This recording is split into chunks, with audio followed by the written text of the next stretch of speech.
sentient beings, especially those enemies who hate me, obstructors who harm me, and those who create obstacles on my path to liberation and omniscience, may they experience happiness, be separated from suffering, and swiftly I will establish them in the state of unsurpassed, perfect, complete, and precious Buddhahood. All mother sentient beings, especially those enemies who hate me, obstructors who harm me, and those who create obstacles on my path to liberation and omniscience, may they experience happiness, be separated from suffering, and swiftly I will establish them in the state of unsurpassed, perfect, complete, and precious Buddhahood. Dag la dang war je pe dra, no par je pe gag. Tharpa dang tham che kien pe bardu cho par je pa tam che ki so je pe. Manam ka dang nyam pe sem chen tam che de wa dang den. Dugnal dang dron yur du lana me pa vang dag par zog pe chang chu ren po che tho par ya. Action Bodhicitta prayer. Thus, until I achieve enlightenment, I perform virtuous deeds with body, speech, and mind. Until death, I perform virtuous deeds with body, speech, and mind. From now until this time tomorrow, I perform virtuous deeds with body, speech, and mind. Jete du sang ma ge ki bar du lu nagi sam ge wa la ko. Ma she bar du lu nagi sam ge wa la ko. Du de ring ne sung te ni ma sang da sam gi bar du lu nyagi sam ge wa la ko. Long refuge prayer. We take refuge in the kind root and lineage lamas. We take refuge in the deities of the mandalas of the Yidams. We take refuge in all the exalted Buddhas. We take refuge in the perfect Dharma. We take refuge in the excellent order of the Sanghas. We take refuge in all the noble Dakas, Dakinis, and Dharma guardians, possessors of the eye of wisdom. We take refuge in the kind root and lineage lamas. We take refuge in the deities of the mandalas of the Yidams. We take refuge in all the exalted Buddhas. We take refuge in the perfect Dharma. We take refuge in the excellent order of the Sanghas. We take refuge in all the noble Dakas, Dakinis, and Dharma guardians, possessors of the eye of wisdom. Rin chen sa wa dang ju par je pe pel din lam adam pa nam la kyab su chi o. Idam kyo korgi la so nam la kyab su chi o. Sangye chom den de nam la kyab su chi o. Dam pe cho nam la kyab su chi o. Bag pe jen dun nam la kyab su chi o. Pa wo kan dro cho kyong sang. Me so ye she ki jen dang den pa nam la kyab su chi o. Taking the Bodhisattva vow. Until I attain the heart of enlightenment, I take refuge in all the Buddhas. I take refuge in the Dharma and likewise in the assembly of the Bodhisattvas. As the previous Buddhas embraced the enlightened mind and progressed on the Bodhisattva's path, I too, for the benefit of all sentient beings, give birth to bodhicitta and apply myself to accomplish the stages of the path. Until I attain the heart of enlightenment, I take refuge in all the Buddhas. I take refuge in the Dharma and likewise in the assembly of the Bodhisattvas. As the previous Buddhas embraced the enlightened mind and progressed on the Bodhisattva's path, I too, for the benefit of all sentient beings, give birth to bodhicitta and apply myself to accomplish the stages of the path. Jang Chu Ming Pur Chi Ki Bar Sangye Nam La Kyab Su Chi Cho Dang Jang Chub Sempa Yi Sogla Yang De Shen Kyab Su Chi Jitar Nongi De She Ki Jang Chub. Gary, let me interrupt you, and because this one is an important prayer, and there is a way to do this. So each line is a separate line. So we go Jiangzhu Ningpo Chi Ki Par Sangye Nam La Kyab Su Chi. So please start from the beginning and recite it that way. Oh, so, okay. Start from the beginning in the Tibetan. Yes. Okay. Jiangchu Jingpor Ji Ki Bar Sangye Nam La Kyab Su Chi Cho Dang Jiangchu Simpa Yi Shogla Yang De Shen Kyab Su Chi Jitar Nonggi De She Ki Jiangchu Dugni Ki Padang Jiangchu Simpe La La De Da Rimshin Ne Patar De Shin Dro La Fin Don Du Jiangchu Sim Ni Ki Jijin De Jin Du Ni La Pa La Rimpa Jin Du La Parji. Short refuge prayer. In the Buddha, the Dharma, and the Sangha most excellent, I take refuge until enlightenment is reached. By the merit of generosity and other good deeds, may I attain Buddhahood for the sake of all sentient beings. In the Buddha, the Dharma, and the Sangha most excellent, I take refuge until enlightenment is reached. By the merit of generosity and other good deeds, may I attain Buddhahood for the sake of all sentient beings. Sangye Chodang So Ki Chognam La Changchu Bardu Dagni Kyabsu Chi Dagji Jensok Ji Pe Sonam Chi Gro La Pinchir Sangye Druparsho.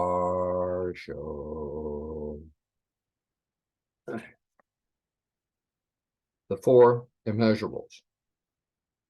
May all other sentient beings, boundless as the sky, have happiness and the causes of happiness.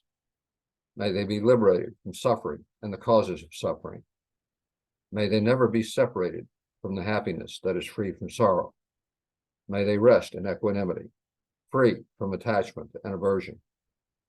May all mother sentient beings, boundless as the sky, have happiness and the causes of happiness. May they be liberated from suffering and the causes of suffering. May they never be separated from the happiness that is free from sorrow.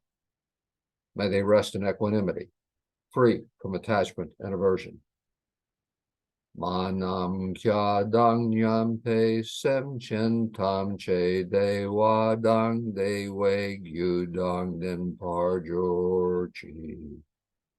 Dugnal dang dugnal ji ju dang dra war jor chi. Dugnal me pe de wa dang mi dra war jor chi. Ne ring chak dan ji dang dra wei tang yom la ne par jor chi.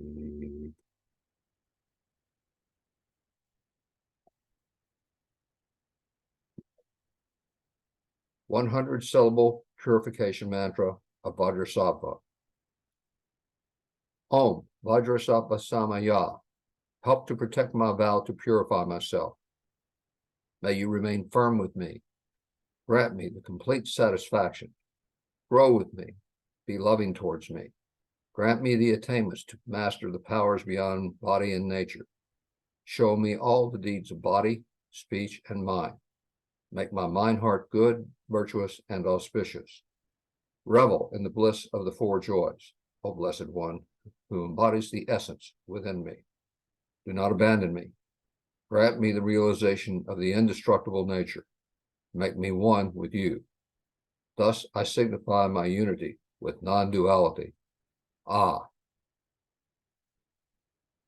Om Vajrasattva Samaya Manupalaya Vajrasattva Tenopa Tishta Drido Me Bhava Sutto Kayo Me Bhava Supo Kayo Me Bhava Anuraktu me bhava, sarva siddhi me prayatsa, sarva karma sutsame, sitsantriya kuruhan.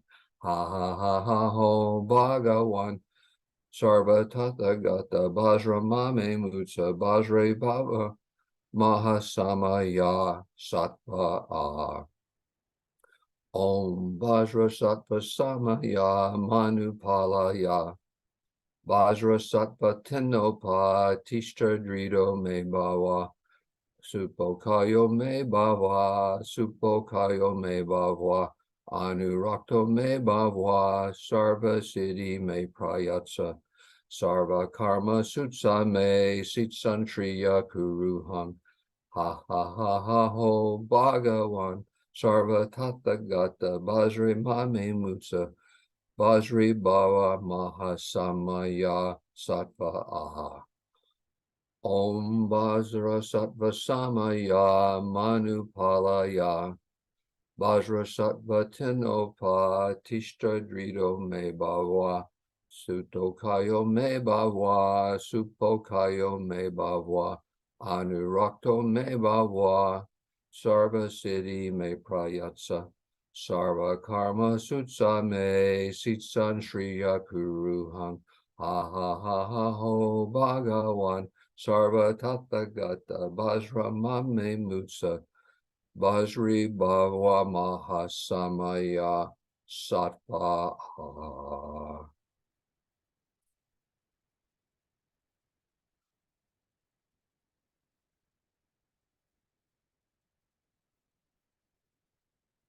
What now?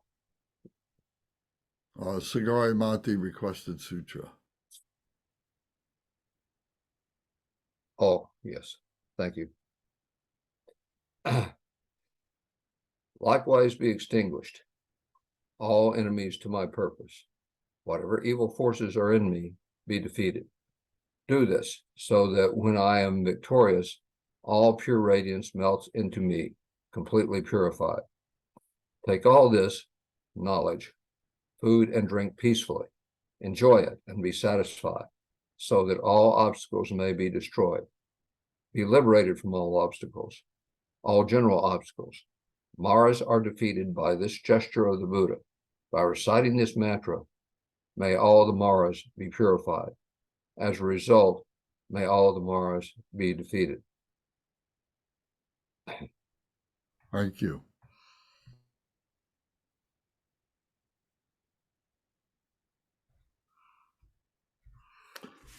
Okay, so now we can go to the purification practice on page 23. You don't need to read it unless you want to, but I will recite, I will give you a guide as to what to be visualizing and so on. So if you've got your beads handy. I have apparently my beautiful wife has been rearranging things down here, and I may have taken my beads upstairs. All right. Well, I got my beads, so that's so just. I don't know why they would be upstairs, but I won't delay now. All right. Well, then we want to sit in the meditation position. I know it's not easy for us all to sit on the floor on a cushion, but if you're sitting on a chair, that's fine. The important part is to keep your back straight. So your legs can be, your feet can be flat on the floor. If you prefer, your ankles can be crossed as you're sitting on a chair. But in any case, your back is straight. Your hands can be 4 inches below your navel in the classic meditation position. Your shoulders are back, which pulls your hands right into your abdomen, just right at your navel. And then your head is just tilted downward a little bit. The chin is tucked down just a little bit. And your eyes open or closed. It's probably better to keep your eyes closed in the beginning time at least. And to be able to reduce your distractions and to be able to visualize the 3 lights. And your tongue is going to be very active because we're going to be reciting the mantra. We're going to be chanting. So you'll be able to continue with the chant. Okay. So sitting in this position, keeping your back straight. If you're using your beads, that's great. So first we visualize that at the forehead is a white and at the throat is a red ah, and at the heart is a blue hung. So you can look on page 23 if you like to see the Tibetan symbols for each of these, the and the ah and the hung. But if you prefer to use the English, that's fine. The most important element is the color that is coming, the white color from the forehead, the red from the throat, and the blue from the heart center. So as the first mala round is recited, a white fire emanates from the and burns away all physical obscurations. All the sickness, negative karma, and bodily obscurations are consumed by the wisdom fire of the You can visualize a single white flame coming from the forehead, burning away all the physical negativity and confusion, or maybe it's a bigger fire, whichever is more convenient for you, but that it is emanating from the white at the forehead. And we recite the mantra.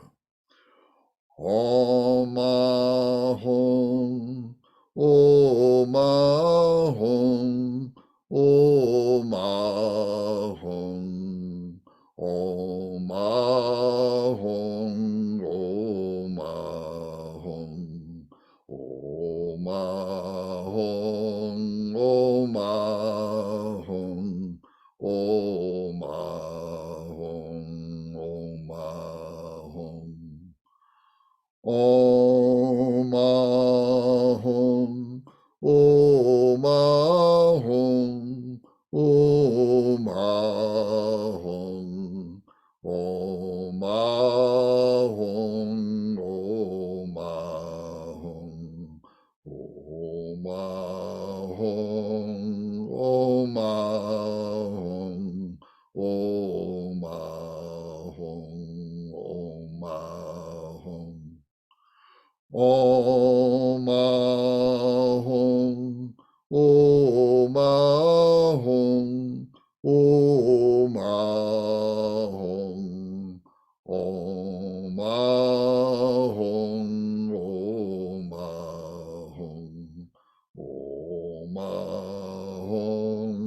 Om Ahum, Om Ahum, Om Ahum, Om Ahum, Om Ahum.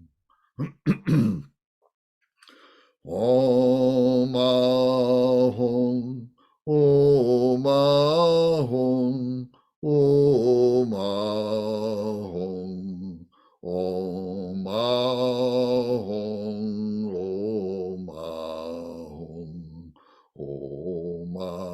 Ahum, Om Ahum, Om Ahum, Om Ahum, Om Ahum.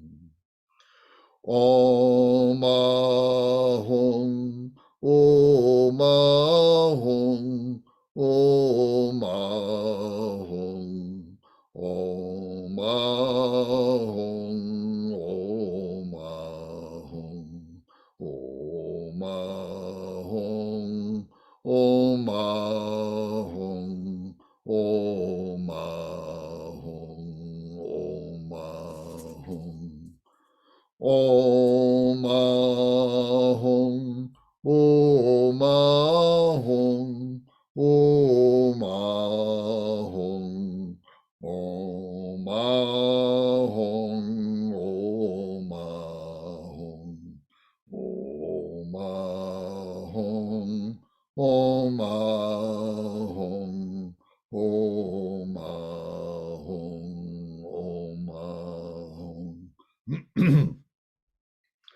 Om Ahum, Om Ahum, Ahong, Om Ahong, Om Ahong, Om Ahong, Om Ahong, Om Ahong. Om Ahong, Om Ahong, Om Ahong, Om Ahong, Om Ahong, Om Ahong, Om Ahong, Om Ahong, Om Ahong. Om Ahong, Om Ahong, Om Ahong, Om Ahong, Om Ahong, Om Ahong, Om Ahong, Om Ahong, Om Ahong. Om Ahong, Om Ahong, Om Ahong, Om Ahong, Om Ahong, Om Ahong, Om Ahong, Om Ahong, Om Ahong. Om Ahong, Om Ahong, Om Ahong, Om Ahong, Om Ahong,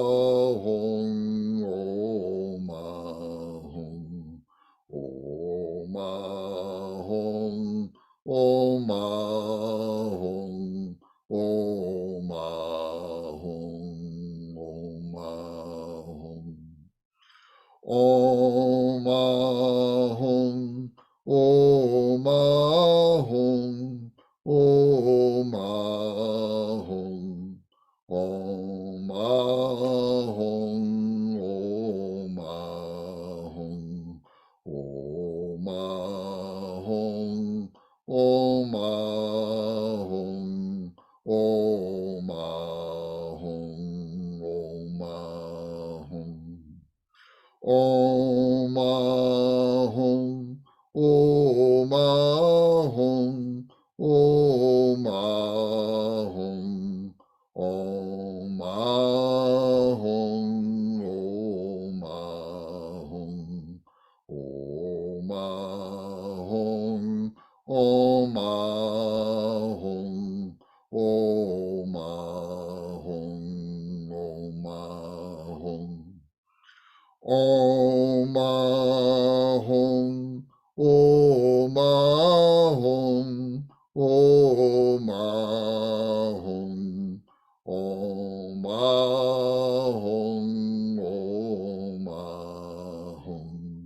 Om Ahong, Om Ahong, Om Ahong, Om Ahong, Om Ahong.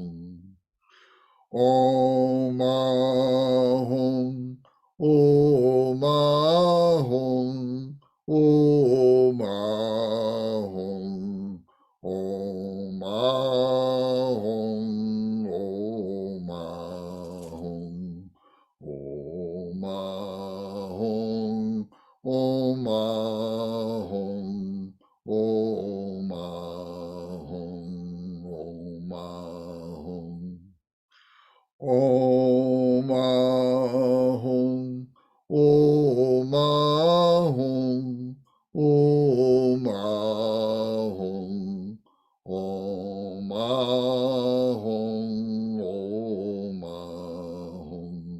Om Ahong, Om Ahong, Om Ahong, Om Ahong, Om Ahong. Om Ahong. Take a deep breath and hold it.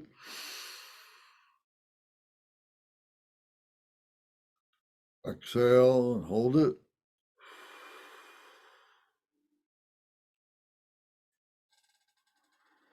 Okay. Breathe normal. During the next recitation of the second Mala round, a red fire emanates from the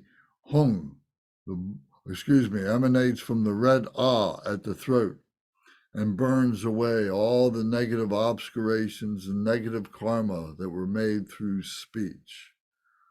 So red fire emanating from our throat center, burning away all the negativity, all the karma, all the confusion that is caused by our speech is burned away, purified.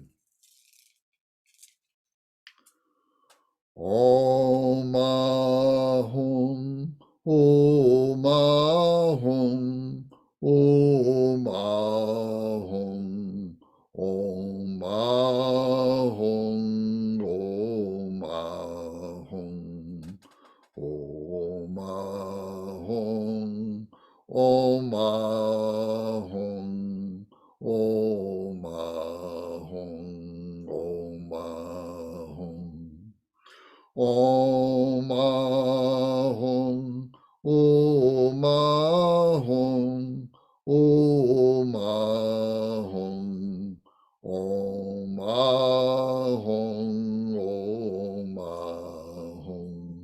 Om Ahum, Om Ahum, Om Ahum, Om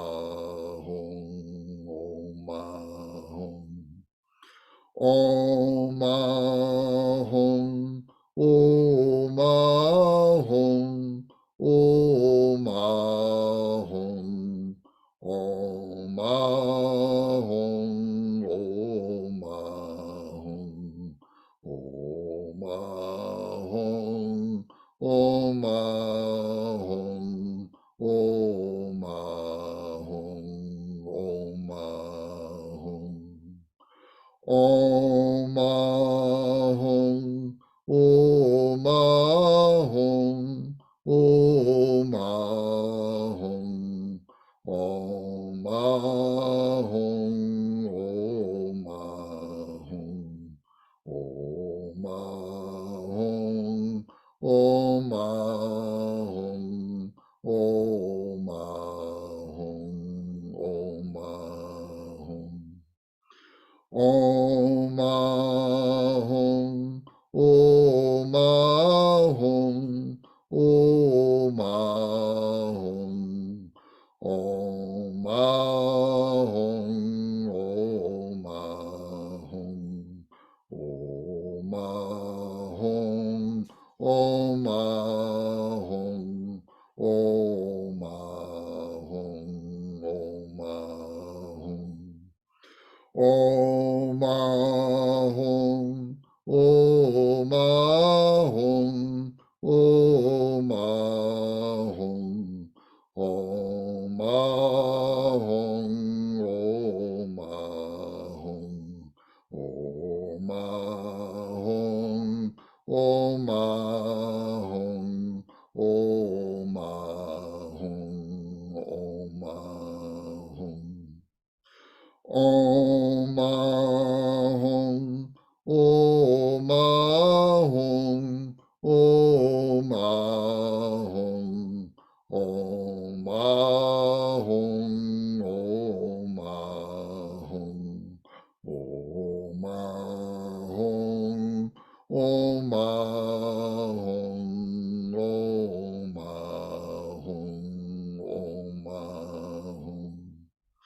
Om Ahum, Om Ahum, Om Ahum, Om Ahum, Om Ahum, Om Ahum, Om Ahum, Om Ahum, Om Ahum. Om Ahum, Om Ahum, Om Ahum, Om Ahum,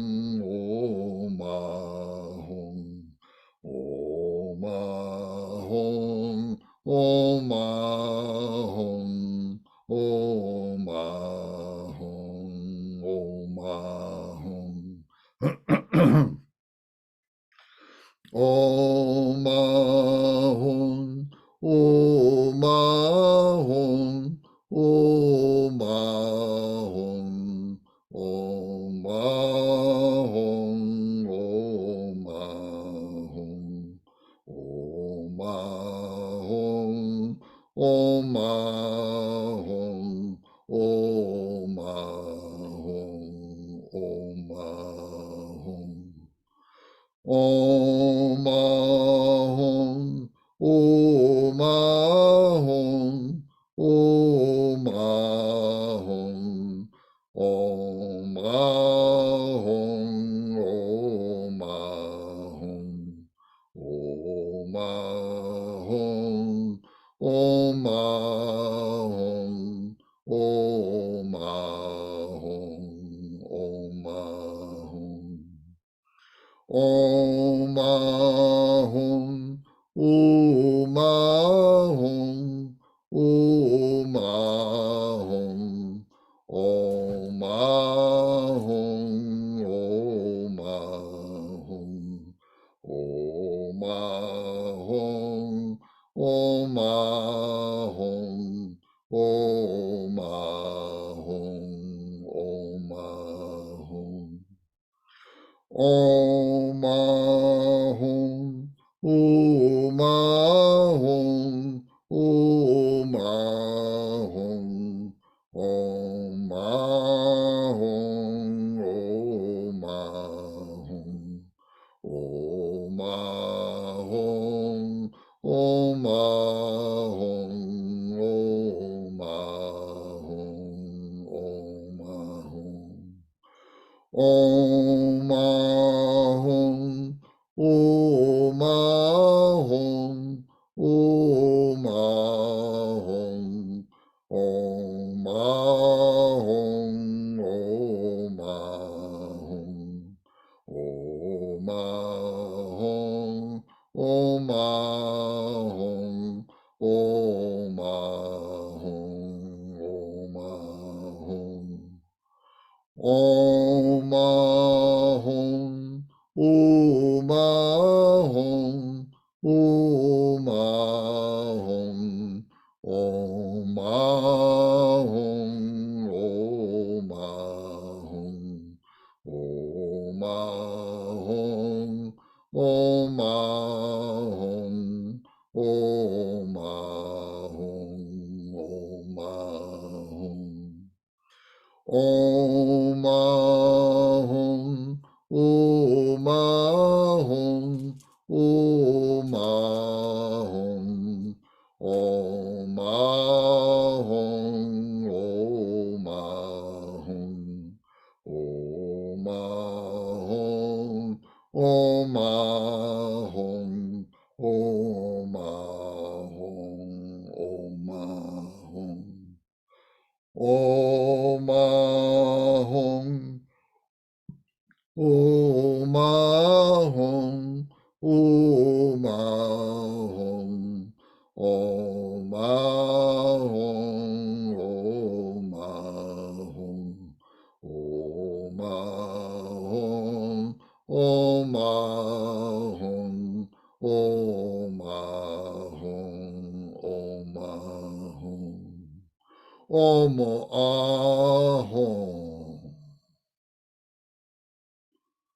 Take a deep breath and hold it.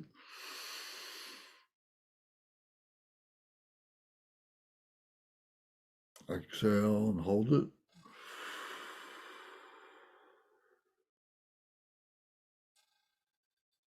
And stay relaxed and breathe normal. Keep your back straight, please.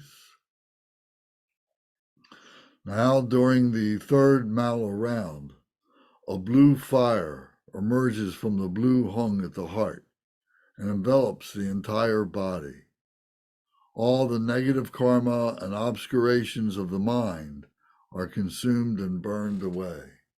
So we can visualize emanating from our heart center is the single blue flame that is encompassing, enveloping our entire body. If we bring our hands together up over our head, bring our hands touching, and we visualize this single blue flame that burns away all the negative karma, all the blockages, all the confusion of our minds, purified. Om Ahum, Om Ahum, Om Ahum, Om Ahum, Om Ahum, Om Ahum, Om Ahum, Om Ahum, Om Ahum.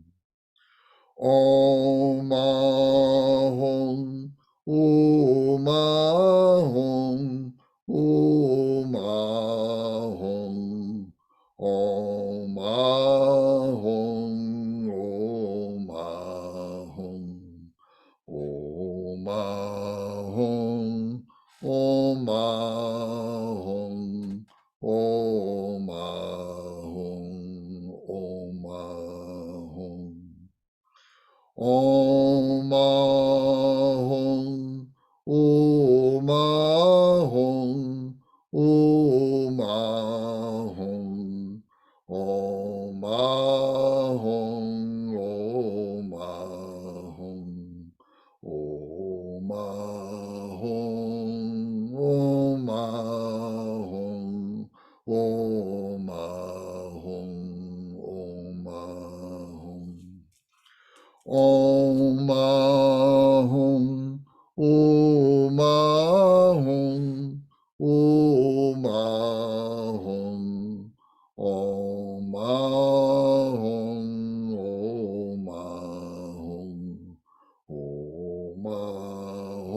Ahum, Om Ahum, Om Ahum, Om Ahum, Om Ahum. Om Ahum, Om Ahum, Om Ahum, Om Ahum, Om Ahum, Om Ahum, Om Ahum, Om Ahum, Om Ahum. Om Ahum, Om Ahum, Om Ahum, Om Ahum, Om Ahum, Om Ahum, Om Ahum, Om Ahum, Om Ahum. Om Ahum, Om Ahum, Om Ahum, Om Ahum, Om Ahum, Om Ahum, Om Ahum, Om Ahum, Om Ahum. Om Ahum, Om Ahum, Om Ahum, Om Ahum, Om Ahum, Om Ahum, Om Ahum, Om Ahum, Om Ahum. Om Ahum, Om Ahum, Om Ahum, Om Ahum, Om Ahum, Om Ahum, Om Ahum, Om Ahum, Om Ahum. Om Ahum, Om Ahum, Om Ahum, Om Ahum, Om Ahum, Om Ahum, Om Ahum,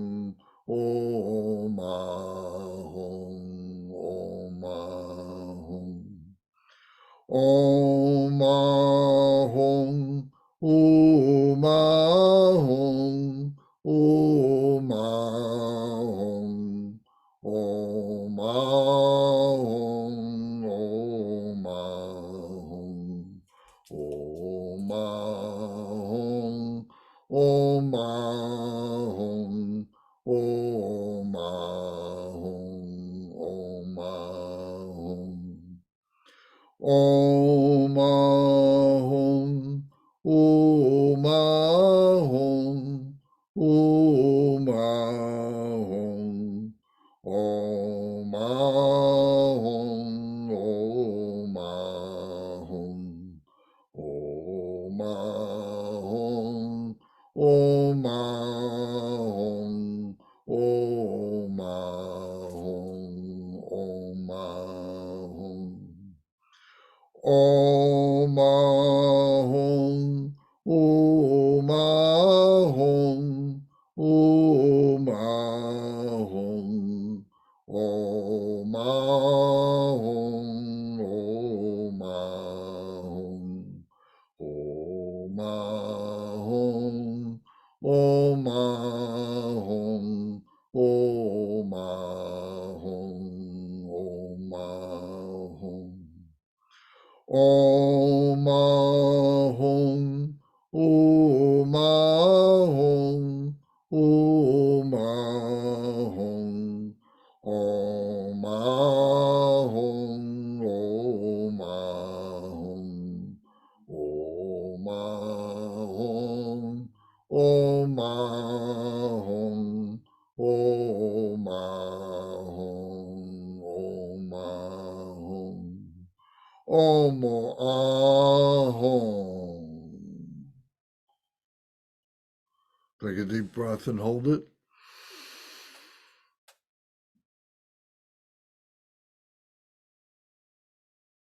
Exhale and hold it.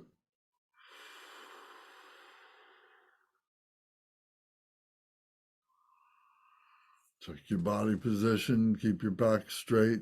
Breathe normal. And now, during the fourth mala round, the three colored lights emanate from the three syllables, the white ah at the forehead, the red ah, the white om at the forehead, the red ah at the throat, and the blue hung at the heart, and radiate in all directions, fully purifying the outer universe and freeing all sentient beings from suffering and its causes. So the three lights from the three syllables, from the three fires at the three places, are radiating light in all directions, the 10 directions, filling your room, filling your house, filling the neighborhood, filling the whole community, filling the whole eastern United States. Our lights all coming together to radiate blue light, white light, red light for the benefit of all sentient beings, all throughout the entire world, all throughout the solar system, and throughout all the universe, filling all beings with purification light. Om Ahong, Om Ahong, Om Ahong, Om Ahong, Om Ahong, Om Ahong, Om Ahong, Om Ahong, Om Ahong. Om Ahong, Om Ahong, Om Ahong, Om Ahong, Om Ahong, Om Ahong, Om Ahong, Om Ahong, Om Ahong. Om Ahong.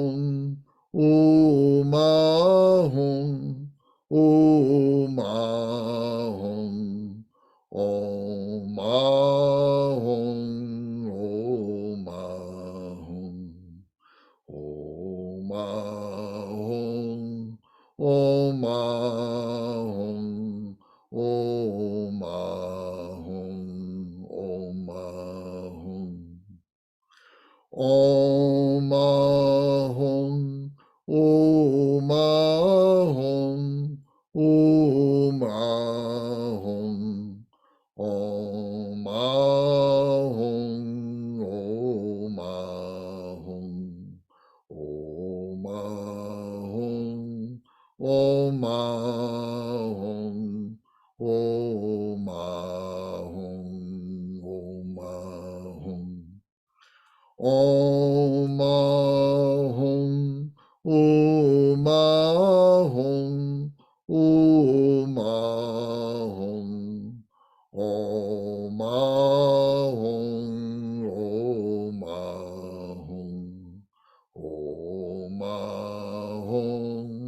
Om Ahum, Om Ahum, Om Ahum, Om Ahum. Om Ahum, Om Ahum, Om Ahum, Om Ahum, Om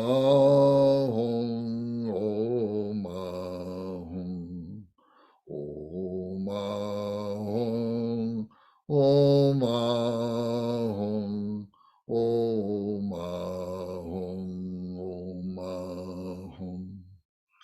Om Ahum, Om Ahum, Om Ahum, Om Ahum, Om Ahum, Om Ahum, Om Ahum, Om Ahum, Om Ahum.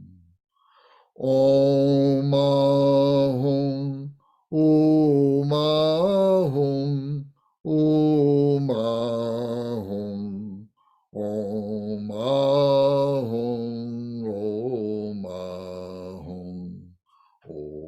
Ahum, Om Ahum, Om Ahum, Om Ahum, Om Ahum. Om Ahum, Om Ahum, Om Ahum, Om Ahum,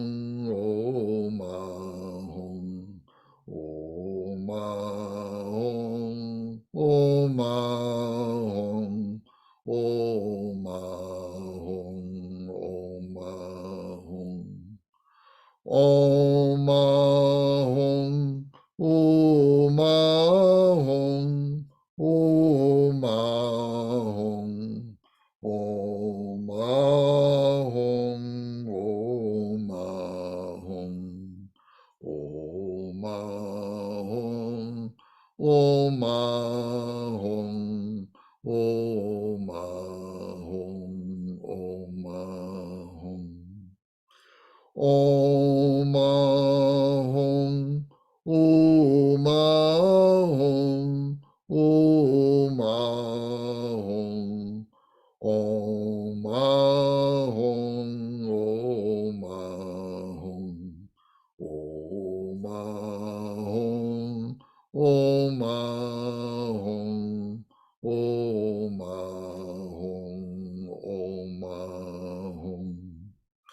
Om Ahum, Om Ahum, Om Ahum, Om Ahum, Om Ahum, Om Ahum, Om Ahum, Om Ahum, Om Ahum. Om Ahum. Take a deep breath and hold it.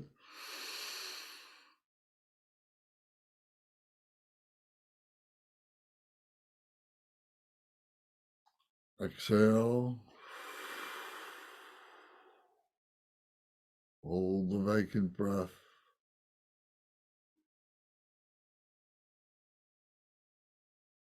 Relax, breathe normal. Now the dissolution. Now, after the last mantra recitation, we visualize the white Om dissolves into the red Ah, and the red Ah dissolves into the blue Hung, and the blue Hung disappears slowly from the bottom up into the emptiness. And then just relax, rest the mind without investigation or discrimination, and be aware. Get a glimpse into the nature of mind and meditate in that state. So we do the mantra recitation one more time and visualizing the white Om from our forehead dissolving into the red Ah at the throat, the red Ah dissolving into the blue Hung at the heart center, and the blue Hung rising up from the bottom, disappearing, disappearing, disappearing, becoming invisible into the emptiness, the shunyata.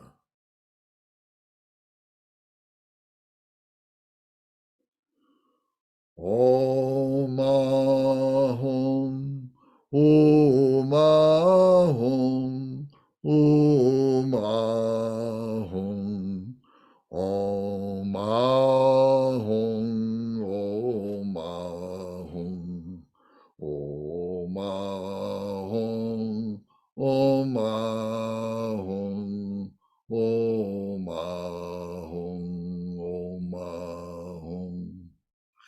Om Ahom, Om Ahom, Om Ahom, Om Ahom, Om Ahom, Om Ahom, Om Ahom, Om Ahom, Om Ahom. Om Ahom, Om Ahom, Om Ahom, Om Ahom, Om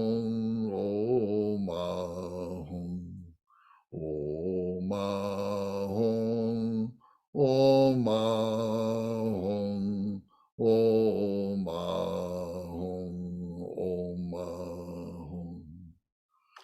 Om Ahom, Om Ahom, Om Ahom, Om Ahom, Om Ahom, Om Ahom, Om Ahom, Om Ahom,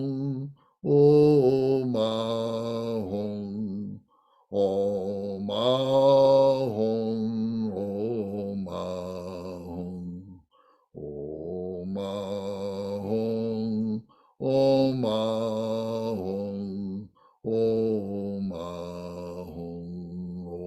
Ahom.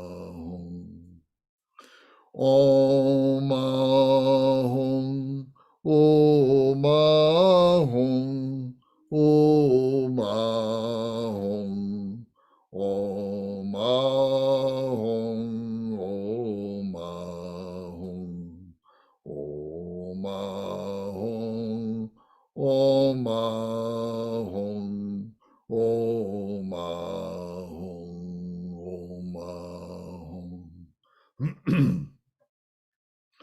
Om Ahom, Om Ahom, Om Ahom, Om Ahom, Om Ahom, Om Ahom, Om Ahom, Om Ahom, Om Ahom. Om Ahom, Om Ahom, Om Ahom, Om Ahom, Om Ahom, Om Ahom, Om Ahom, Om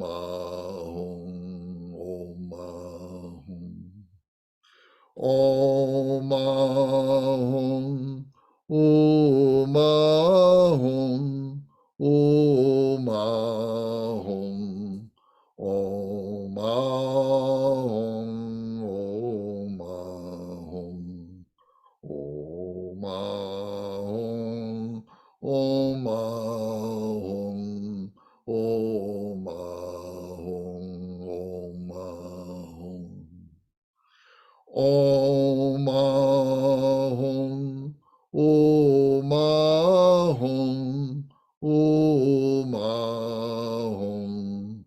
Om Ahum. Om Ahum. Om Ahum. Om Ahum. Om Ahum. Om Ahum.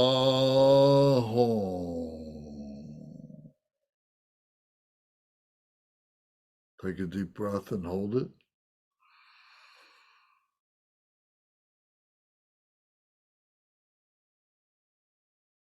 Exhale and hold it.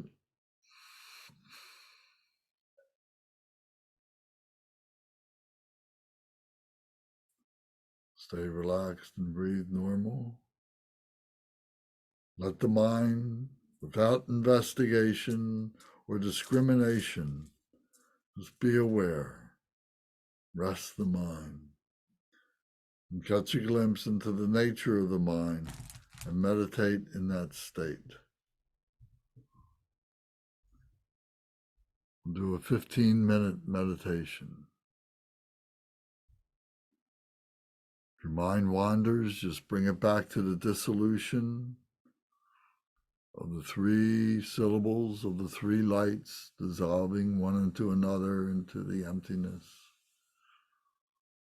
You need to watch the breath, breathing in, breathing out. Stay relaxed. If you need to move about to remain comfortable, do what you need to do. Try and keep the back straight.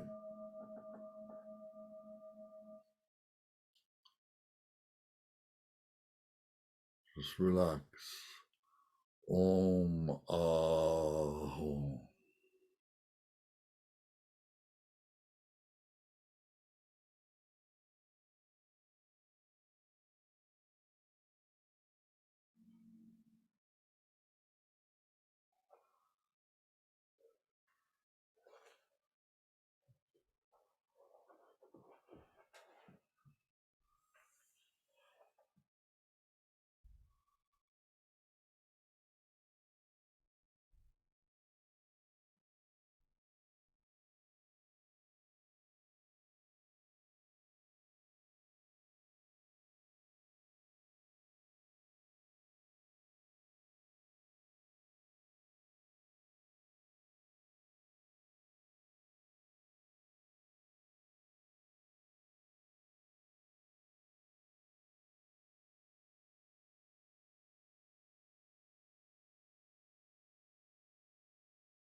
Take a deep breath and hold it.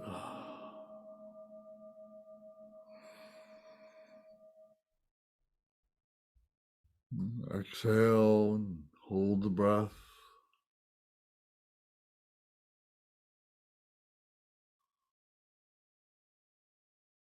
Open your eyes.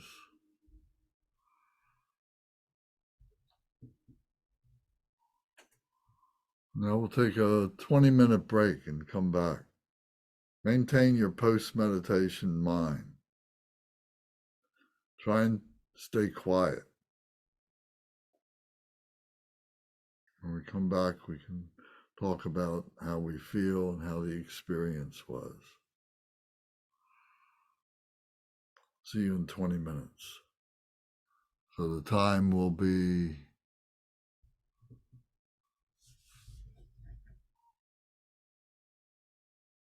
at 20 minutes to the hour.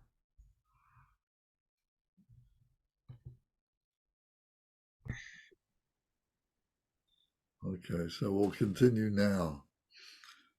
So thank you, Gary. Thank you, Mark, for joining the Oma Home practice, and Matt is now back with us. So Mark and Gary, do you have any questions or any comments? How did that practice work for you today? The more the better. Yeah. Needed it today. Needed to find some sort of calming center. There's a lot going on in my life and a lot going on in the world. So for me, it was particularly good.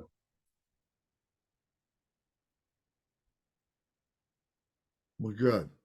Mark, did you want to say something? I don't understand what we're doing, how we're counting with the beads. Is it one bead every time we say the word Om? Now, Oma Home. So, okay, so each stanza is a bead. Well, each Oma Hong. So we go Oma Hong. That's one bead. That's a bead. Oma Hong. That's the second Now, bead. how many of those were we doing? We did a mile around for each one. So each of the visualizations, we did a mile around. So that was That's 108. 108. So we actually did 5 mile rounds altogether. So that would have been 540 Oma Hongs. Oh, it went so fast. I had no idea. Yes. Yeah. Were you able to do it? Keep up with your breathing and everything? Yeah, more or less. But I was confused with the beads, and I knew I was not right on. And I need to get different beads because these are so tightly strung, I can't separate them with my thumb. I see. You know what I mean? Well, yeah. They're very tightly strung. I got to get different beads. Okay. Where Well, do I? use the ones you got until you get what you want. Okay. Okay. Otherwise, I didn't do very well on my meditation. My mind was a bunch of chaotic garbage. Yeah. I wasn't calm at all. And I wouldn't say, well, it's never wasted, but I certainly didn't feel transcendent by any means. Well, that's why we do it over and over and over and over again. And it gets better and gets easier, over time. So you've only been doing it for a short period, and it takes a while. Yes, I fully understand that. Yeah, so you have to be committed to the process. But I don't want it to take any time, Lance. It's very annoying. Well, I'm right there with you. But God bless you all for being here. That's my note for the day. And no bull. I'm really happy to be here, and I'm glad I'm not alone, and I am in fact in good company. And I do care about that. well, good. Well, amen. And stay with it. And I mean, Gary, how about you on that point that Mark just raised? I mean, you've been doing this for a number of years now.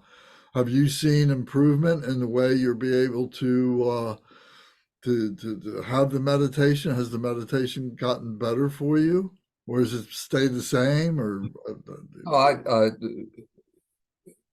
for me, meditation is a way of seeing what's going on in my mind, seeing what I'm worried about, seeing what I'm trying to steady myself from, and quieting it and emptying it out of my mind. It's always going to try to, the world is always going to keep trying to intrude. And meditation, meditation for me, and I don't think for anyone, is like flipping a switch and it's all gone. You really have to work at it. It'll never be that way for me. The world will always be trying to come in. I think that for most of us, that is the way we have been taught to process the world, to think. And we're trying not to think when we meditate.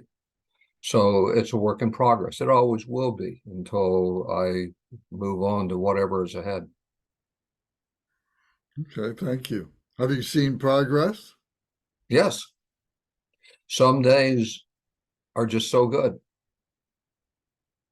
I feel so light. And some days I just feel like it's coming down on me. Right. Now is a particularly busy time in my life. And I just try to find space alone. Right. Even if it's only 15 minutes, doesn't Right. have to be an hour. Right. Or even 5 minutes. Thank you. I take 5 minutes of bliss anytime. Good heavens. Mhm. Very good. Yes. Matt, would you like to comment? I mean, have you, in your meditations and practices, have you seen improvement over time now? Yeah, and improvement overall in my life, from trying more and more to approach things through the teachings and the Dharma practices. Yeah, it's very up and down for me too, and also keeping with the consistency of keeping my practice in a good place is still a struggle for me at times. Sometimes it comes very naturally. Other times I feel like having to try to not kind of almost force myself to do it. But I just am chasing around all these things and worried about this and that. And I wake up and I got to do this. But yeah, I think so for sure. And something that also, Gary, you were saying that I really like, and I think is a really important thing with the meditation, in my view or in my experience, is the seeing what's going on with your mind part that you mentioned. I think is really powerful. And I know for myself, sometimes noticing that uh, I'm striving too much to create a certain state of my mind that gets in the way. I want my mind to be peaceful. It's rather than fostering the kind of acceptance or equanimity, it's like I want the good feeling to come. I want the leaning into it like that, which I think can be a barrier at times, at least. Me too. That happened to me. And when you do that, you're thinking. Right. That's what we want to get away from. We want to find, that that sense of calm and no thought. But if you work at it too hard, that means you're thinking. And I am really that's really a struggle for me. So I am with you on that. I understand that. It's still a struggle. It's still a struggle because all my life, thinking has been the paradigm. Me You too. got to think it over. You got to think it over. Mm-hmm. You got to find a solution. You got to write it down. You got to add it up. And I slip into that all the time, all the time. Next life, maybe I'll do better. Well, just, for myself, like taking, today a 15-minute meditation that we did, just as an example, sometimes the first 5 minutes, the first 10 minutes, thoughts are weaving in and out and so on like that. But then in that third 5-minute period, without realizing it, there's this peacefulness, there's this calm, there's this stability of the meditation. And it may only last for, a couple, 3 minutes, if that, during that 5 minute period. And then I kind of recognize, oh, I just had that peacefulness that I wanted to have those first 10 minutes, but I just had it now for these couple of minutes. And then I say, oh, well, let me just maintain that. My body has just kind of calmed down. My body's relaxed. My mind is relaxed a little bit more. My breathing has relaxed a little bit more and everything. And then the time is over. Then the bell goes off and the time is over.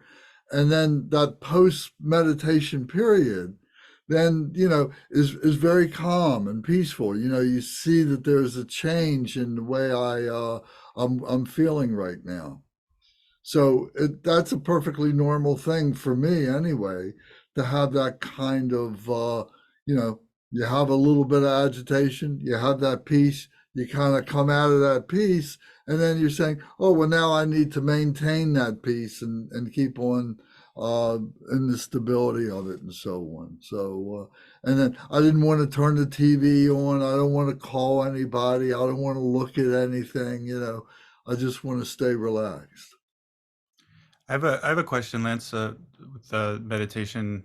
I guess maybe a bit more of a broad question for your view. I've noticed as well, particularly with like a shamatha meditation, something like that, of that recently when I've experimented with trying to take a period of time of not allowing myself to move, to physically move during the practice. I know there's certain traditions that like really stress this in a way that can be kind of hardcore, like certain Zen traditions and others, but that my mind does settle more and open more when like I don't allow my body to move. I don't follow the impulses for my body to move and become comfortable. What is your thought about that? Sure, if that works, for myself, if it's pain, if it's really uncomfortable, I'll move. But if it's just, a being aware of my body and just I gotta let that go, that's very useful. But if there's pain, if there's real discomfort, a cramp or something, well, I'm gonna move. Yeah, for sure. Yeah, I guess But it's yeah, but yes, to be able to still everything and see the neurotic behavior arising and the way it manifests in our body is really what's happening. exactly, yeah. No, and I definitely take your point with the pain Yeah, and kind of a common sense type of thing that I have to take to it too. And because normally I'm much more in the opposite direction where I'm kind of moving around, squirming, this thing hurt. It's just like I'm very reactive to all the little manifestations that are happening and Mm. stuff. It's kind of a random point, but something that I was thinking some about and noticing.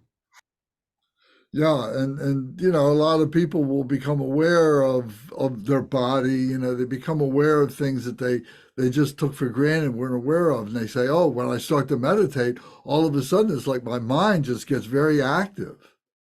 But it was active before, but we just didn't realize that, so now, we have something to recognize and to well, what is it to relax, and then to develop what it is to just be able to relax, and then you have that period of peace and calm. So yeah, the Zen people, work right through that pain.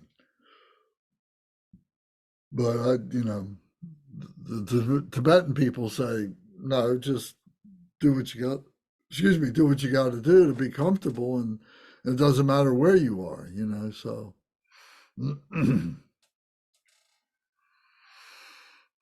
okay, Mark, did you want to say something? No, I was, when we talk about meditation, I go back to that period of time when I meditated every day, long ago in the 70s. And I was a taxi driver. And every night at 6 o'clock, I would stop whatever I was doing. I would go park under a tree on this dark little street at nighttime, and I would meditate for 20 minutes. But what I'm remembering is that I would be there, so to speak, instantly. there was no chaos. There was no bullshit. I closed my eyes. I'm sitting behind the steering wheel in my big Dodge taxi. I cracked the windows. I'm sitting under a tree in the dark night in San Francisco. And within 2 minutes, I was in another place altogether.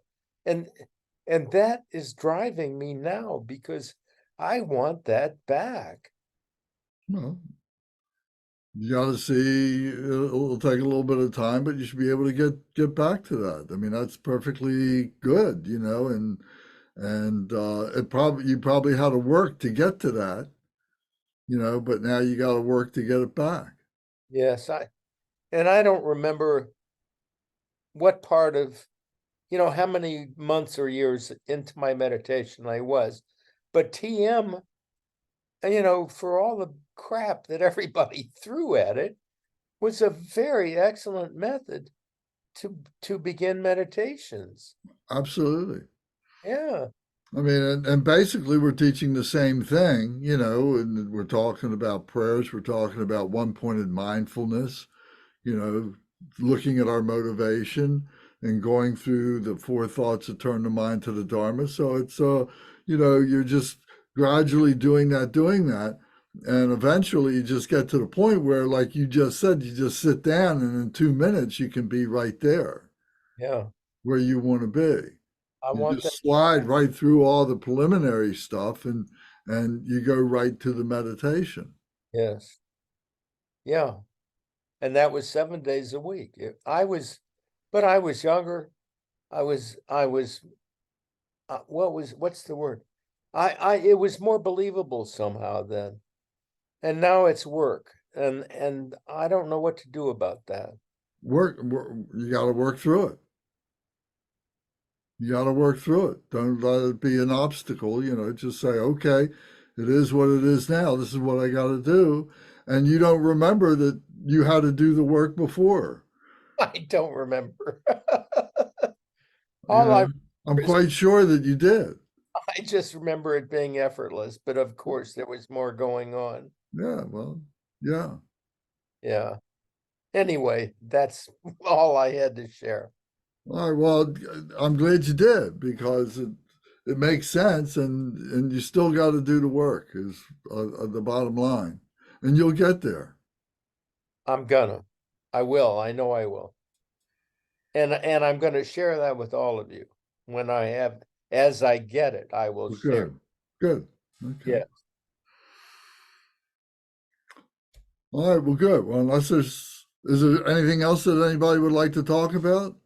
This is a good time. We got, 4 of us. We can have a good conversation. But I would like to get to the King of Aspiration prayers. But before that, if anybody has something to bring up, that's fine.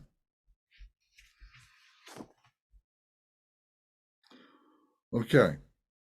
So in talking about, what it is, what we're trying to do, this King of Aspiration prayers is very explicit, very good, and to be reciting this and thinking about it as we go along. And when you recite it to yourself, if there's a passage or whatever, the phrase that, kind of, snags you a little bit and says, hey, I want to pay attention to this, then stop what you're doing in the reading and just concentrate on this one bit. You can perfectly do that in your own time.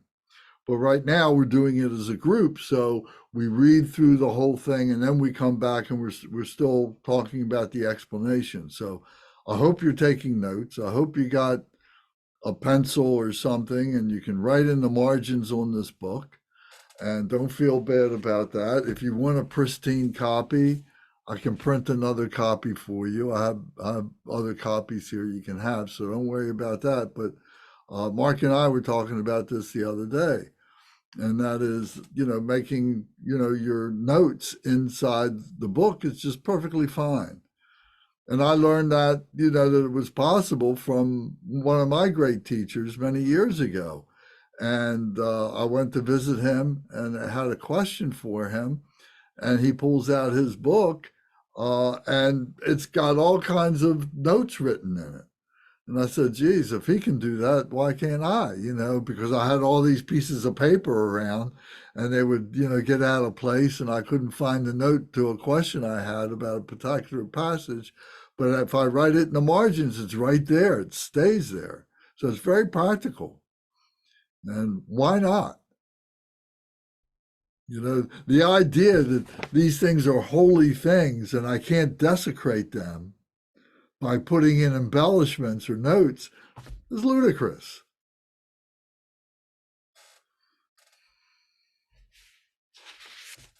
Okay, brothers. So, let me see here. So how about, Mark, you start. Does everybody have their King of Aspiration prayers? Okay. Mark, you got yours? Okay. All right. So, Mark, will you begin and read page 1? And then after Mark, will Matt, you be number 2, please. And then Gary, you be number 3. And today I'll recite 2 and I'll be number 4. Okay. And we'll continue that order through the book. Okay. The King of Aspiration prayers. Samantabhadra's aspiration of good actions. Zanchao Manlam. That's Zangcho. Zangcho? Zangcho. The Zangcho. the O has an umlaut on top of that. What to do with that? The umlaut is just a very short sound like a cho, cho. Instead of cho, it's cho, cho. Zangcho Monlam. From the Gandhavaya chapter of the Avatamsaka Sutra. Avatamsaka. Avatamsaka. Avatamsaka Sutra. The translator's homage to Manjushri the youthful. The 7 preliminaries of purifying the mind. Number 1, prostration. To all the Buddhas, the lions of the human race, in all directions of the universe, through past and present and future, to every single one of you, I bow in homage. Devotion fills my body, speech, and mind. Through the power of this prayer, aspiring to good action, all the victorious ones appear, vivid here before my mind, and I multiply my body as many times as there are atoms in the universe, each one bowing in prostration to all the Buddhas. Offering, number 2. In every atom preside as many Buddhas as there are atoms, and around them and all their Bodhisattva heirs, and so I imagine them filling completely the entire space of reality. Saluting them with an endless ocean of praise, with the sounds of an ocean of different melodies, I sing of the Buddha's noble qualities and praise all those who have gone to perfect bliss. To every Buddha I make offerings of the loveliest flowers, of beautiful garlands, of music and perfumed ointments, the best of parasols, the brightest lamps and finest incense. To every Buddha I make offerings, exquisite garments of the most fragrant scents, powdered incense heaped as high as Mount Meru, arranged in perfect symmetry. Then the vast and unsurpassable offerings, inspired by my devotion to all the Buddhas and moved by the power in my faith in good actions, I prostrate and offer to all you victorious ones. Whatever negative acts I have committed while driven by desire, hatred, and ignorance, with my body, speech, and also with my mind, before you I confess and purify each and every one. Rejoicing. With a heart full of delight, I rejoice at all the merits, O Buddhas and Bodhisattvas, Pratyeka Buddhas, those in training, and the Arhats beyond training, and every living being throughout the entire universe, imploring the Buddhas to turn the wheel of Dharma. You who are like beacons of light shining through the worlds, who pass through the stages of enlightenment to attain Buddhahood, freedom from all, I exhort you. All of you protectors, turn the unsurpassable wheel of Dharma, requesting the Buddhas not to enter nirvana. Joining my palms together, I pray to you who intend to pass into nirvana, remain for eons as many as the atoms in the world, and bring well-being and happiness to all beings. Dedication. What little virtue I have gathered through my homage, through offering, confession, and rejoicing, through exhortation and prayer, all of it I dedicate to the enlightenment of all beings. The actual aspiration. Aspiration for purity of attitude, that offerings be made to Buddhas of the past and all who now dwell throughout the 10 directions of this universe, that all who are yet to come swiftly fulfill their wishes and attain the stages of enlightenment and Buddhahood. Let as many worlds as there are in all the 10 directions transform into realms that are vast and utterly pure, filled with Buddhas who have set before the mighty Bodhi tree. Around them, all their Bodhisattva sons and daughters. Let as many sentient beings as there are in all the 10 directions live always and forever in happiness and health.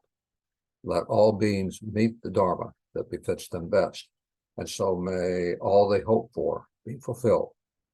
Aspiration, never to forget the bodhicitta.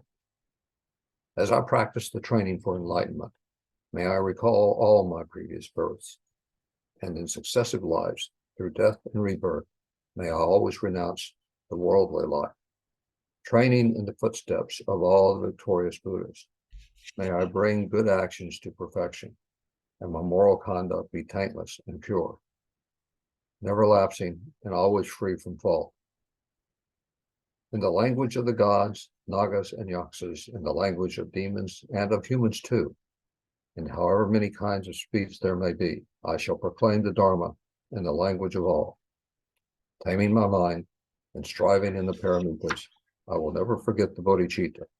May all my harmful actions and obscurations they cause be completely purified, every single one. The aspiration to be free from defilements. May I be freed from karma, harmful emotions, and the work of negativity, and act for all beings in the world. Just like the lotus flower, to which mud and water cannot cling, or sun and moon that course unhindered through the sky. Aspiration to lead beings to happiness. Throughout the reach and range of the entire universe, I shall pacify completely the suffering of all the lower realms. I shall lead all beings to happiness and work for the ultimate benefit of each and every one. The aspiration to wear the armor of dedication. I shall bring enlightened action to perfection, serve beings as to suit their needs, teach them to accomplish good actions, and to continue this throughout all the eons to come. The aspiration to accompany other bodhisattvas. May I always meet and be accompanied by those whose actions accord with mine, and in body, speech, and mind as well. May our actions and aspirations always be one. The aspiration to have virtuous teachers and to please them. May I always meet spiritual friends who long to be of true help to me, and who teach me the good actions. Never will I disappoint them. Aspiration to see the Buddhas and serve them in person. May I always behold the Buddhas here before my eyes, and around them all their Bodhisattva sons and daughters, without ever tiring throughout all the eons to come. May the offerings I make them be endless and vast. Aspiration to keep the Dharma thriving. May I maintain the sacred teachings of the Buddhas and cause enlightened action to appear. May I train to perfection in good actions and practice these in every age to come.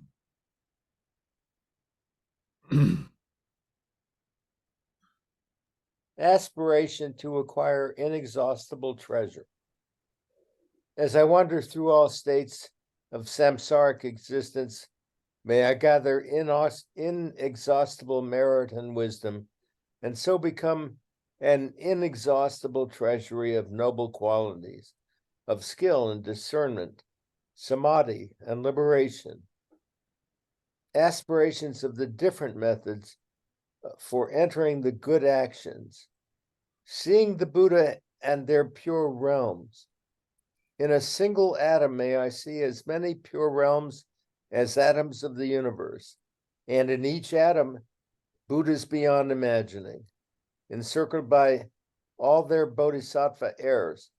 Along with them, may I perform the actions of enlightenment. And so, in each direction, everywhere, even on the tip of a hair, may I see an ocean of Buddhas, all to come in past, present, and future, in an ocean of pure realms.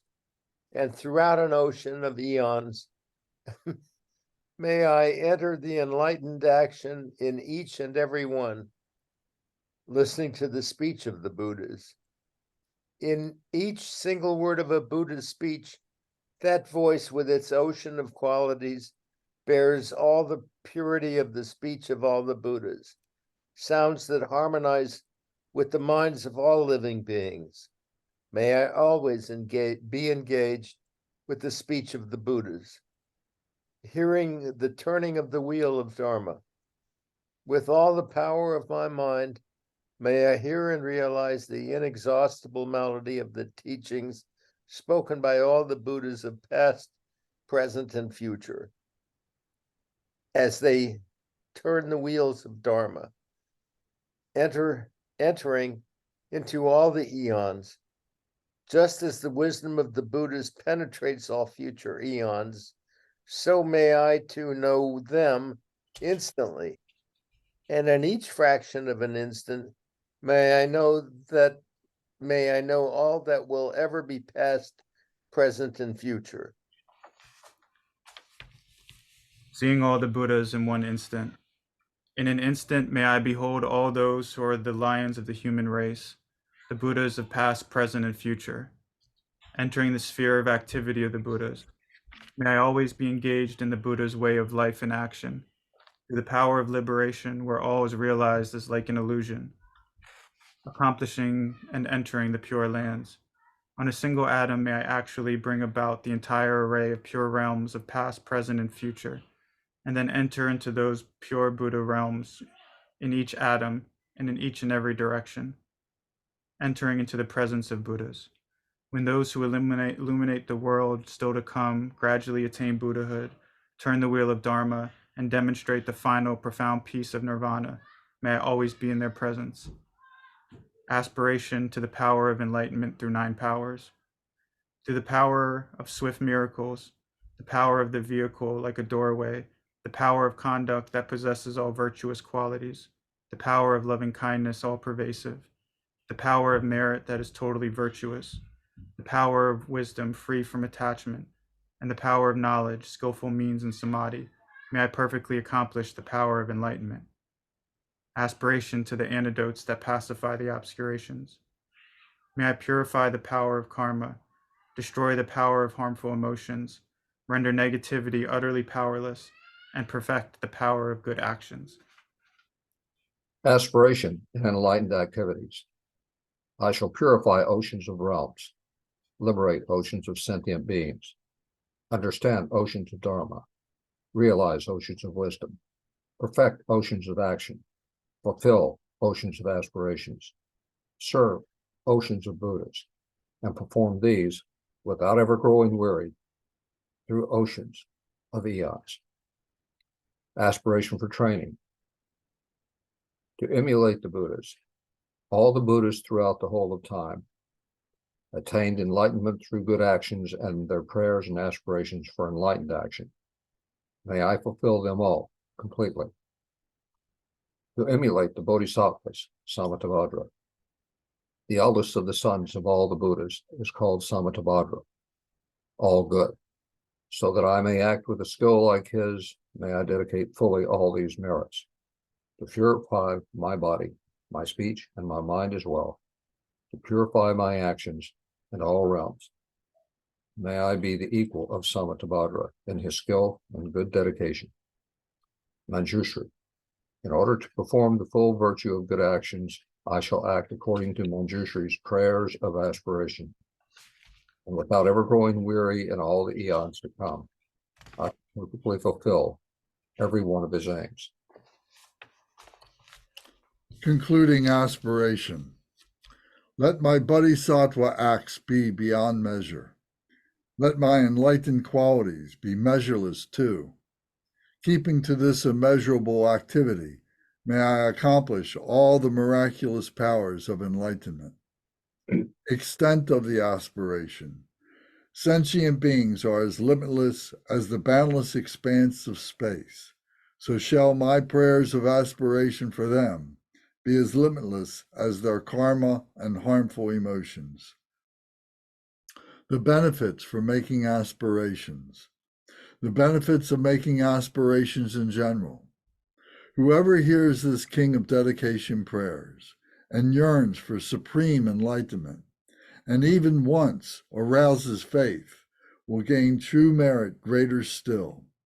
Then by offering the victorious Buddhas infinite pure realms in every direction, all ornamented with jewels, or offering them all the highest joys of gods and humans, for as many eons as there are atoms in those realms. The 13 benefits in detail.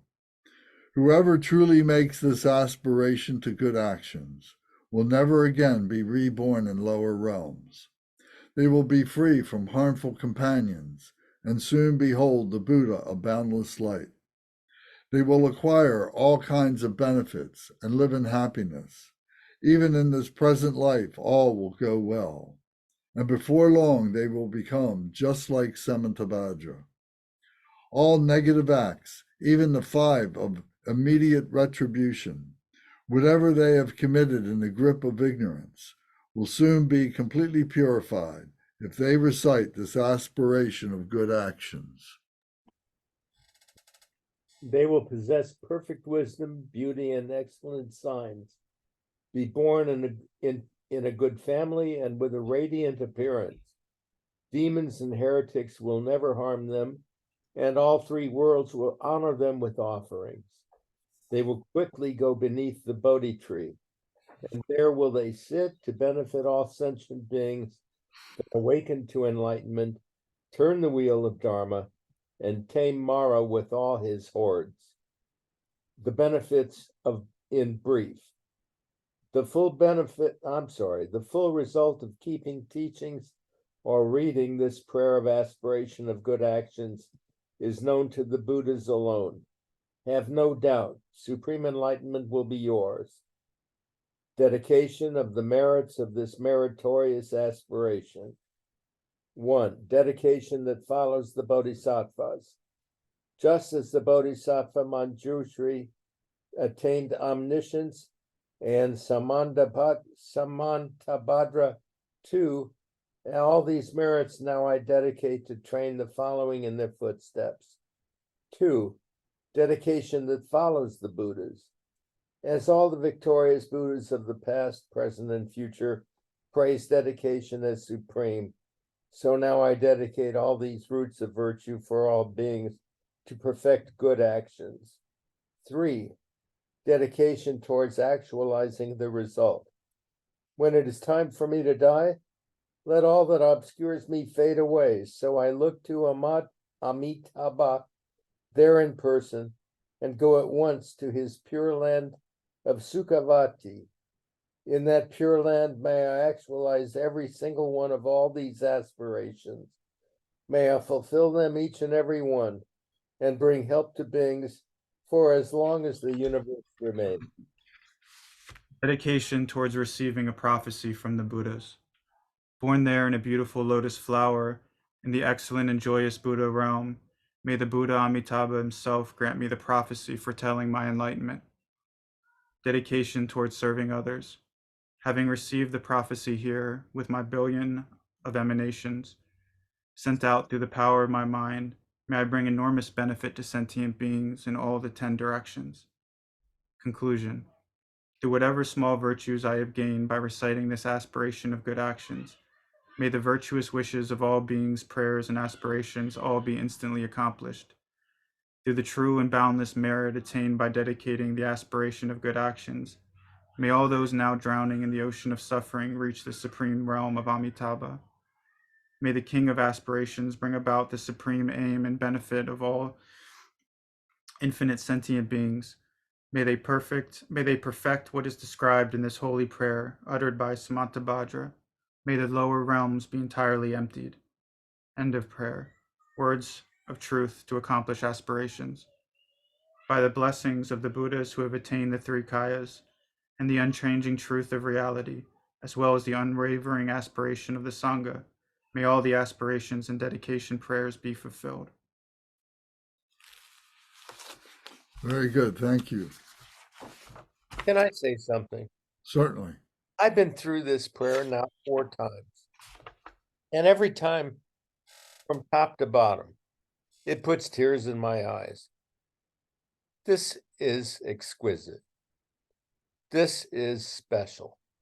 And I feel fortunate to be here to know that and to feel it. Amen. Yeah, that's really great that you recognize that and have that feeling. Absolutely. Me too. And the sutra that this comes from, the Avatamsaka Sutra, is one of the most powerful sutras. And this particular chapter, the Gandharvadaya chapter, is particularly good because it's very precise in pointing out these things, that we have the ability to be able to do these things, to recognize these things. Very powerful. So yes, it's a blessing. It's a great blessing. It's a great blessing that the Buddha gives us. And the Buddha is within ourselves. Yeah. We are recognizing that we have this true nature within ourselves, and this is the way we recognize it through these sutras, through these teachings, and so on. So without that Buddha nature within ourselves, it'd be like somebody, going wah, wah, wah, wah, wah, wah, outside of ourselves, but it's within ourselves. So it makes that's a huge difference. To know it belongs to me. Yeah. And it is mine to discover and to know. This is who I am. Yes. This is my true nature. Mm-hmm. And what I've been doing all these past years has been just full of junk, full of confusion. I've been lying to myself all this time.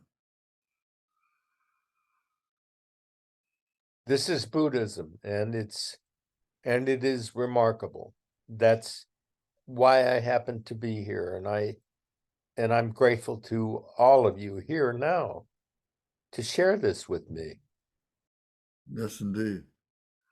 This is what it is to be a spiritual being, and there's many different spiritual traditions, and the essence of all of them is the same. So whether you're Jewish, whether you're Christian, whether you're Hindu, whatever, the essence is the same.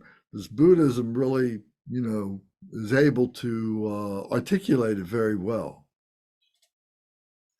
I'm grateful to share this with you as well, Mark. Thank you very much, Matt. I'm happy you're here. Me too. Okay. All right. Well, thank you for that. So we left off on page 5. We were talking about number 11.11, which is of the actual aspiration. So we go back to page 3 for a second, we see the actual aspiration. So then it's listing the different parts of that, the aspiration for pure attitude, the aspiration never to forget the bodhicitta. That's why we emphasize it all the time. The aspiration to be free from defilements, the aspiration to lead beings to happiness, the aspiration to wear the armor of dedication, the aspiration to accompany other bodhisattvas, the aspiration to have virtuous teachers and to please them, the aspiration to see the Buddhas and serve them in person, the aspiration to keep the Dharma thriving, the aspiration to acquire inexhaustible treasure, the aspiration to be the different methods for entering into good actions. And now, and that was broken down into seeing the Buddhas in their pure realms, listening to the speech of the Buddhas, and now hearing the turning of the wheels of Dharma. So that's where we are now, hearing the turning of the wheels of Dharma. The Buddha taught 3 turnings of the wheel of Dharma. And the first one was dedication, or rather, excuse me, was discipline. The second one was the dedication and the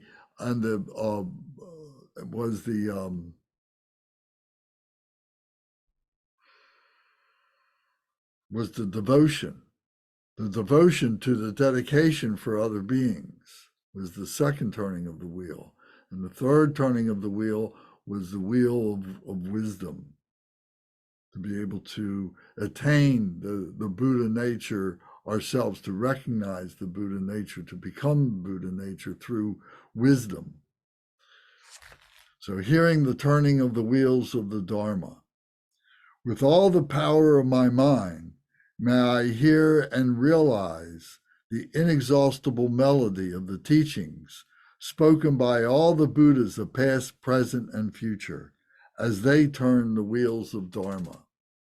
So the Buddha's within ourselves, and we have blockages. We have that pure nature, but we have these blockages. But there's other beings around us who may have opened up those blockages much more than we have. And for us to be able to honor them and to respect them and to respect their teachers, for they are speaking of their Buddha nature that becomes inspiration to us and so on. So through the power of my mind, may I hear and realize the inexhaustible melody of the teachings. So we're listening to other beings. We're hearing them say things. They may not, in some cases, even recognize what it is that they're saying. But in many cases, they do. And those are the ones that we particularly want to listen to, that we want to hear, that we have to give ourselves access to. So all the Buddhas of past, present, and future. So in the past, we have to follow the teachings, we have to read the scriptures, we have to contemplate, etc. In the present, we have to make ourselves available to the teachers and so on, and carry on the practices. And in the future, what we are doing, our Buddha nature then, what we are doing to carry on in the future and to support other beings and our children and their children and other people's children and so on, because they are the future Buddhas, to be able to familiarize them, to inspire them with spirituality, and in particular this Buddhism, as they turn the wheels of Dharma, the wheels of the path, the Dharma, the pathway of liberation, the pathway of peace, etc. So this is all part of hearing. This is back to point 11. It says, aspiration to the different methods for entering into the good actions. So this is one of the ways, hearing the teaching of the wheels of the Dharma. The next one is entering into all the eons. Entering into all the eons. Just as the wisdom of the Buddhas penetrates all future eons, so may I too know them instantly. And in each fraction of an instant, may I know all that will ever be in past, present, and future. So this concept of the eons, this concept of time and so on, that in this moment, here is present all the past and is present all the future. Everything that we need to know Everything that we need to experience is here now. All beings who have been in the past and so on, to whatever degree they have been exposed to it, and there's been many who have realized, many Buddhas have realized their Buddha nature, and they bring that forward. That all comes forward as this continuous vibration, this continuous teaching that penetrates us all. In this present time, we're able to recognize it because we are alive now, and we have this gift of life to be able to recognize that. But that vibration continues in the future. And our job is to help others to inspire, to align themselves, to harmonize with that vibration and so on. So we do that with our work, with what it is that we're doing, with our spirituality.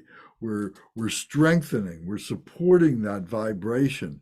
We're not causing discordant sounds to it. We're not making just random noise to it that pulls away from it. We are harmonizing with it and making it richer and stronger and so on. So this time maybe it's been expressed that if all things started out, in a pure nature, and then they've kind of devolved into this nadir. There was the zenith of things, and now there is this nadir. And maybe, during the world wars, the periods of the 20th century and what happened in the 20th century and the world wars and so on, fighting, that was the nadir, that was the bottom of all this. And now we're working to evolve back to that spirituality, back to the zenith. It's been explained that way. So whether it's literally true that way or not, it really doesn't matter, but it's a metaphor for what it is that we're doing. So this passage of time and so on is only relative to this phenomenal nature, but the actual vibration, you see, never diminishes. It was never born and it never dies. It's what it is. And that's what we're recognizing, just what it is. We don't have words for it. It's non-dual. It's non-conceptual. It's non-objectifiable and so on. And that's part of what we're learning about that. We're not holding on to it as a human being. We're holding on to it as an enlightened being. We become that light. We're not holding on to it. That's wrong to say it. We become that enlightenment. We become that vibration. So just as the wisdom of the Buddhas penetrates all future eons, so may I too know them instantly. So as that wisdom of the Buddhas penetrates all future eons. I mean, these words are really great. And in each fraction of an instant, may I know all that will ever be in past, present, and future. All it takes is an instant, that awakening comes in just a click of a finger, just a nanosecond. It just comes, and all of a sudden it's there. That spontaneous presence is there. And once it's there, it never leaves. It's always been there. But our attention, our mindfulness is able to penetrate all the junk and everything and just become perfectly in tune with that presence of the past, present, and future, the wisdom of that moment. So the next page, letter E, it says, seeing all the Buddhas in one instant. In an instant, may I behold all those who are the lions of the human race, the Buddhas of past, present, and future. So that's really true. That's what I'm just saying. In an instant, all of a sudden, it just happens, spontaneous presence. When we are going through this process that we keep on talking about of setting our mind in mindfulness, to do the preliminary practices and so on, to get to that point of contemplation, to that point of samadhi, or rather shamatha, the calm abiding meditation. First, we're calming down.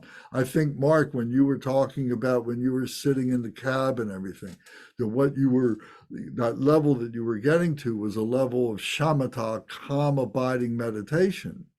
But at that time, you may not have had the wisdom, you may not have had the teachings to understand the insights of what all that meant and so on like that. And that's what we're putting together now, is all this stuff to be able to recognize and so on. And then that insight, we develop that insight, and then comes our generation stage, where we're generating that within ourselves. We're seeing ourselves as these enlightened beings and so on. And then the completion of that is where we become that, you know. And when we become that, then we pass from the contemplation that is the insight and that is the generation stage. Those two stages are the contemplation stages. And then when we are successful with that, we just kind of rest. And in that resting comes the meditation itself, which is the peace of mind, which is the no thought, where the non-duality becomes what it is, the shamatha, the samadhi. All this comes to rest, the mind of the Buddha. And then in that mind of the Buddha, you recognize all the other Buddhas. You recognize the bodhicitta for what it is, the mind of the Buddha.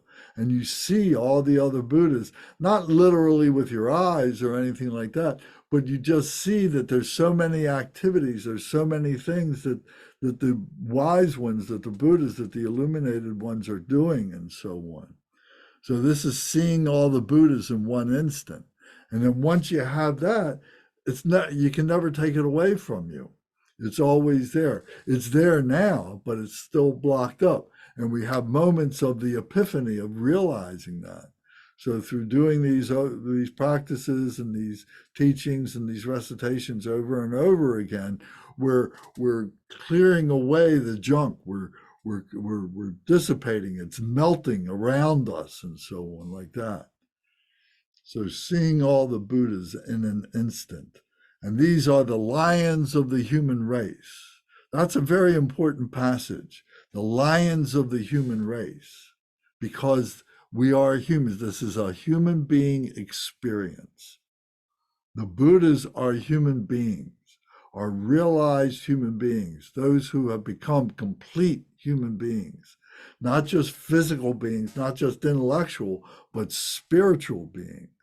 And the lions the word lions represents the power and the courage to be able to continue this process, this learning, the lions of the human race, that they have done this, that they are the kings of being human beings, true kings, as the lions are kings in the kingdom of the animal realm.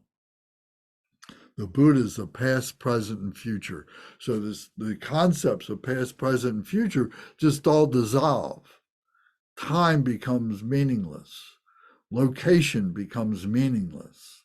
This is all part of, and to recognize that in your meditation. Sometimes when you are having your meditation, when we're doing these practices, you may have that moment of lucidity. When that happens, it may not happen every single time. And when it happens, it's very quick. It comes and it goes very quick, but it's there. And have patience and diligence to be able to allow this to manifest. So then the letter F is entering the sphere of activity of the Buddhas. Entering the sphere of activity. So what are these Buddhas doing? What happens once we have these realizations? We enter into the sphere of the 10 directions, of simultaneously all this stuff is happening, and we begin to do things or activities. So this is, may I always be engaged in the Buddha's way of life and action through the power of liberation where all is realized as like an illusion. So this power of liberation, which happens in an instant like that, is all realized that all the stuff that was blocking it up now was just all an illusion, was like that rainbow body that now we are penetrating, that we see was just an illusion. So this ways of life and action, what are the Buddha's ways, life and action? So we've talked about this before, and this is something that you might really want to write down, because it's something that we need to develop through knowing what this is. So the 4 enlightened activities of the Buddhas are, number 1, pacification,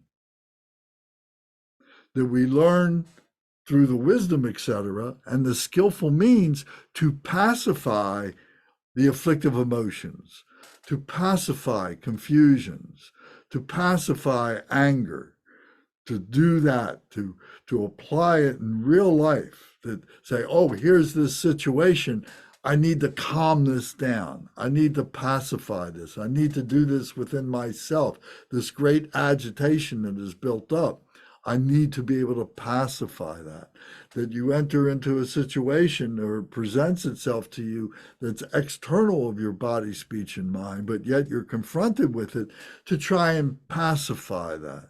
That you don't get, caught up in the agitation, but what you can do externally to be able to pacify that situation. So the pacification is the first of the enlightened activities, the wisdom of how to do that, of how to have the skillful means to do that. So we're learning what that all means, what the causes are, what the karma, what the actions are, and what the results are, and learning ways to be able to talk to other beings about this through the conversations that we've had with ourselves, the conversations that we've had within our spiritual brothers and sisters in this environment here carries over into what we go out into the workplace, that we go out into society and so on. So we're learning the techniques of being able to do that, and people not even realizing that that's what we're doing. They just see someone like us as, wow, this guy really has some wisdom. He has some really calming things. When he spoke, everything just kind of settled down, in the midst of all this confusion and so on. So this is the pacification. This is an activity of the Buddhas. The second one is enrichment or increasing.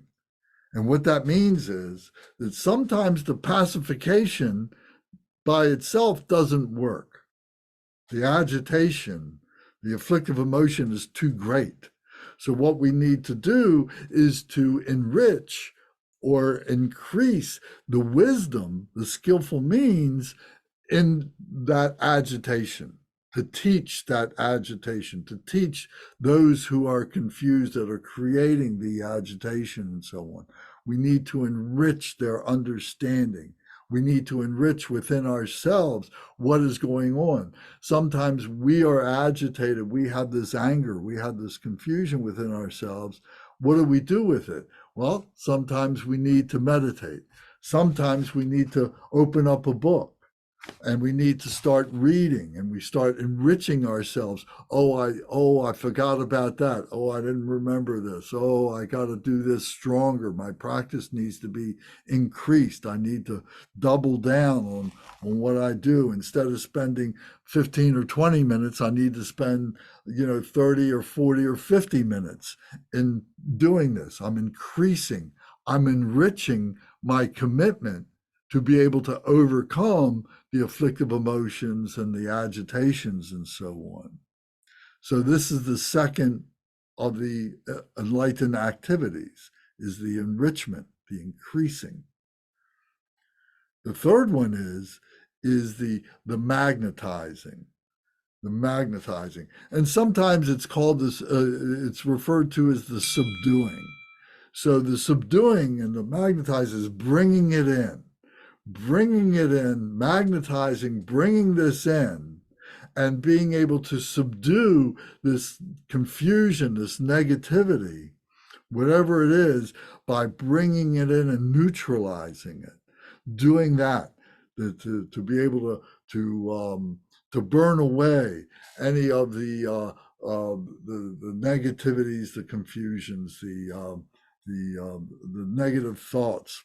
I'm saying the words over and over again because that's how, that's what they are. To go off into too many directions is not necessary, but just these confusions and these negativities, to bring them in, to magnetize them in order to neutralize them, to subdue them through peaceful means.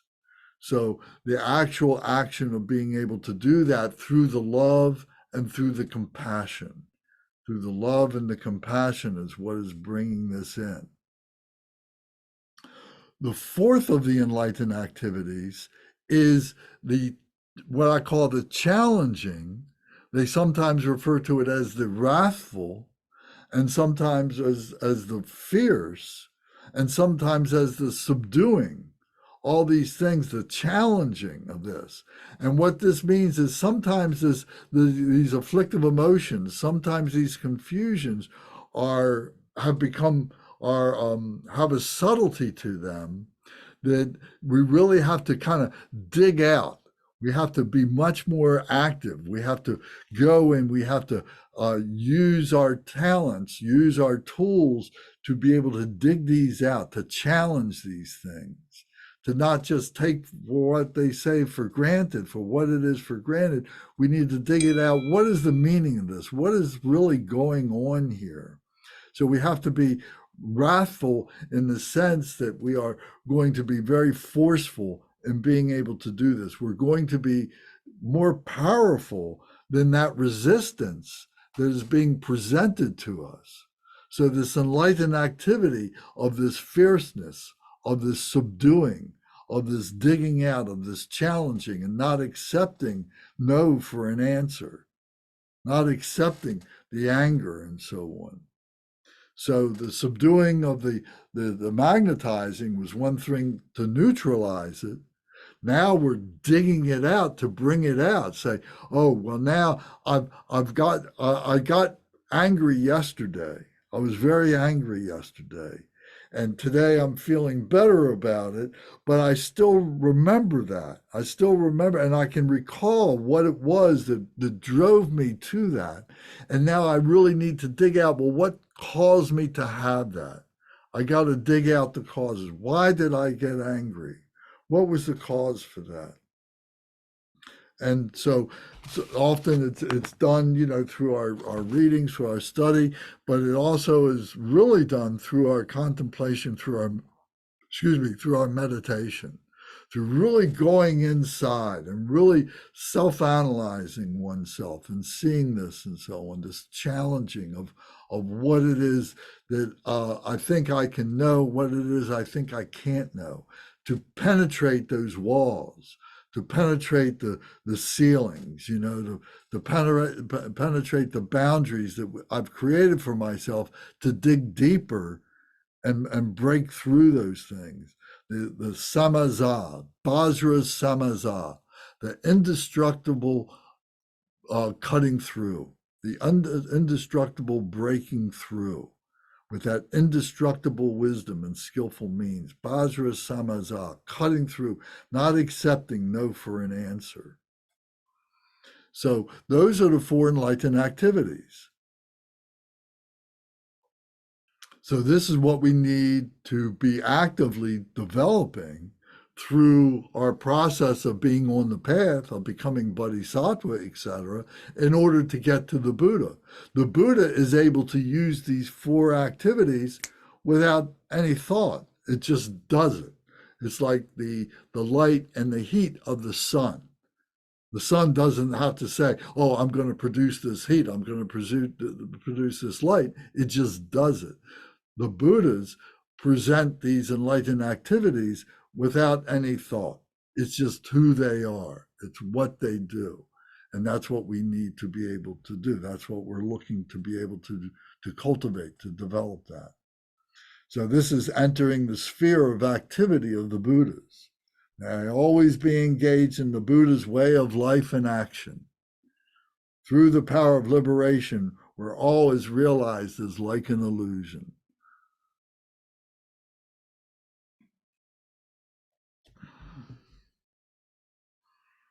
So then the next one is letter G. It says, accomplishing and entering the Pure Lands.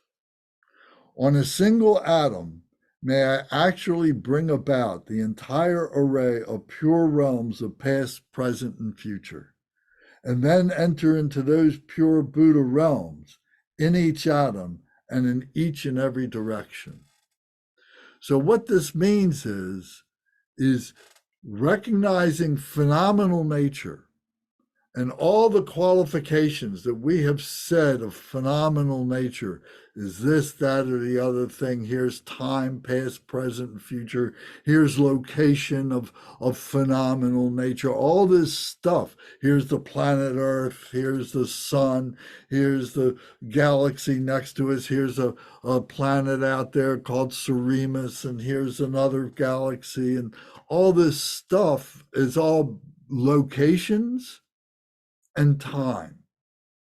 And all this all comes together on the head of a pin. All this comes together, as it says here, in a single atom. This is all phenomenal nature. It's all a matter of our perception of what these things are. And we're perceiving all these appearances to have all their own nature and so on. But their true nature is emptiness. And that the absolute nature is the Pure Land, is the Buddha field of seeing, of not qualifying any of this. It's beyond our comprehension. We can't speak of any words that will explain what it is. It's beyond all of that. And to be able to abide in that, you see, to be able to live with that, to dwell with that, means that we have transcended all these boundaries, all these things that we say it is. We've gone beyond that. And this is heart thoughts. The brain can't conceive of all this. The brain is always trying to create the emotions about this. Oh, I get excited when I think about this. But the peacefulness of what it is in the heart center, so we need to think with those heart thoughts where all these boundaries fall away. So, and all the time and so on, all the directions fall away. On a single atom, may I bring about the entire array. So even in this single atom is made up of what? Matter and energy. And those two ingredients are the display, the dualistic display of that which cannot be articulated, cannot be said. So what this really comes down to is going past what it is being a human being.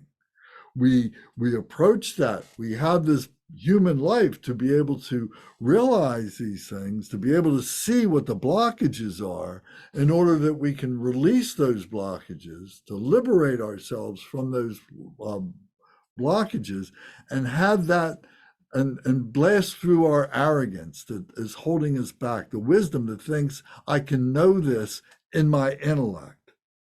It really comes down to saying, I don't know what it is.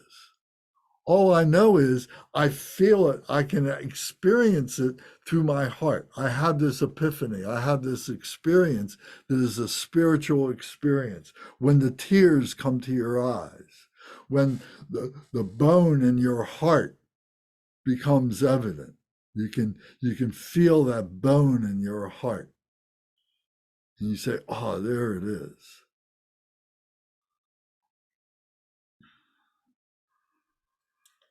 Accomplishing and entering the Pure Lands.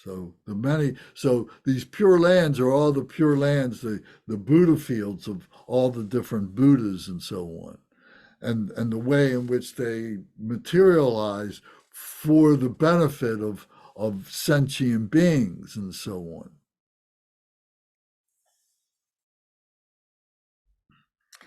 And then this other one, this letter H, So again, all this has to do with the aspiration of the different methods for entering into good actions.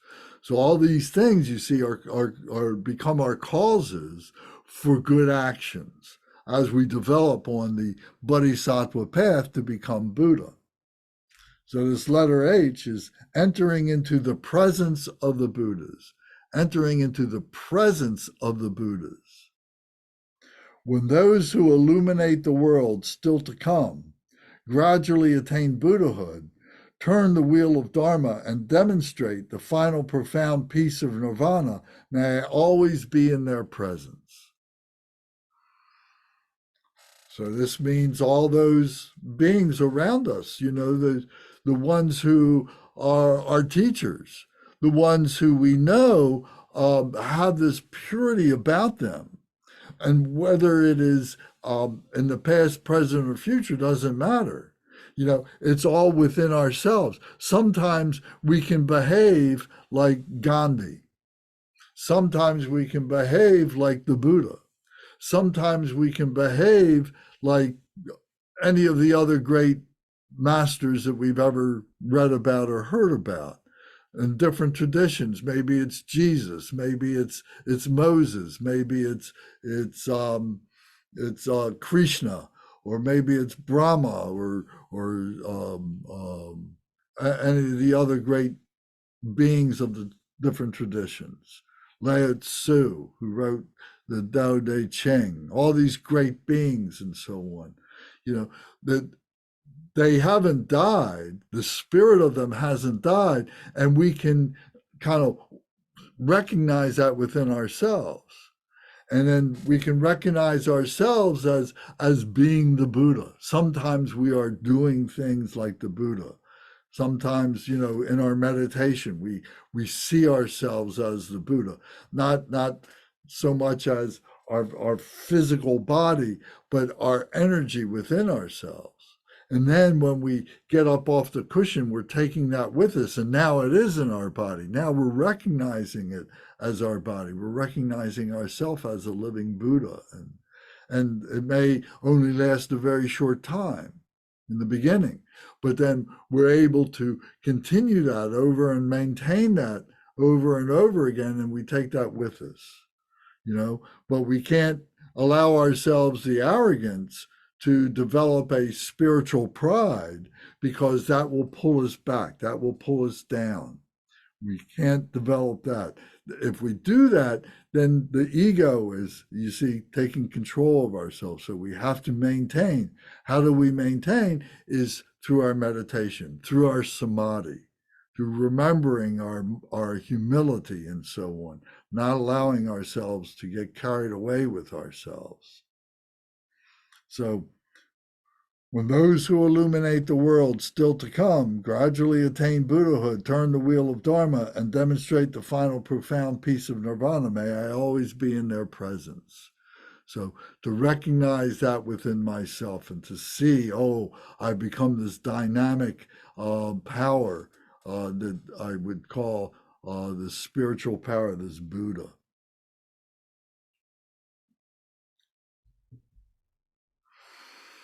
So here we'll stop for today. So you see, by reciting this aspiration prayer, it's the aspiration to be enlightened.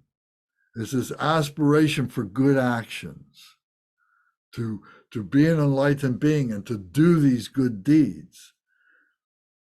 It's just not enough to sit there, like the fool on the hill, and just sit there and be in meditation all the time. It's not practical. We can't do that. We're human beings. We have to engage with other beings and so on. So instead of engaging in negativity, we're engaging in all this positive bodhicitta. That everything we do has the essence of bodhicitta in it. Anybody have any questions or thoughts about this?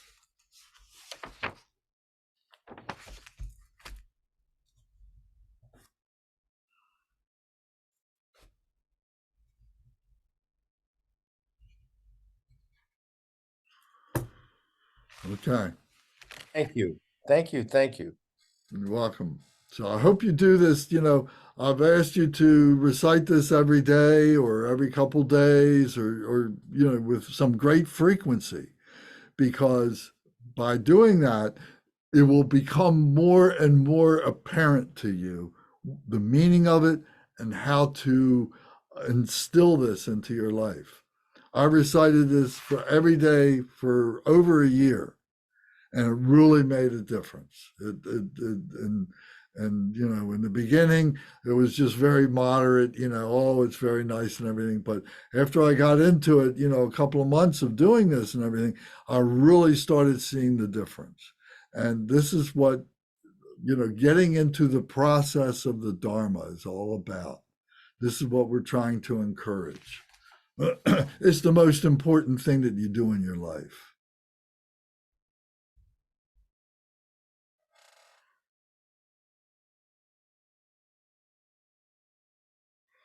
Okay. So if there's no comments or questions, then we'll go to the prayer book and we'll do our dedications.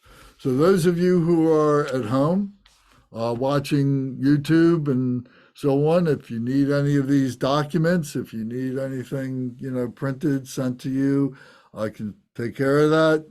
Just let us know through the email, and we'll be fine. And I don't mind printing and sending. I can send you the e-files and you can print them on your own. I suggest you print them. And the reason why is because they're easy. You don't have to have the electronics of your Kindle book and so on like that. You can make notes very easily, and you can cross things out if you need to. You can erase things and enter new meanings and so on. Personally, I like the tactile way of doing things that way, and many people concur with that. There's a lot of people who prefer the electronic devices, and that's fine. I can send you those files and whatever works for you. Okay, so Mark, you are the Umze this morning.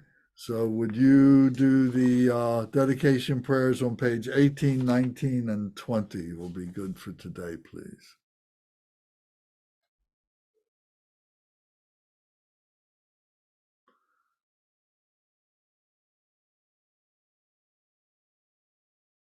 In my book, it's page 20 and forward.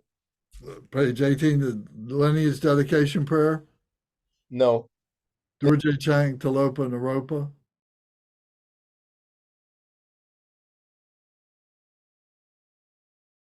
What's on page 18?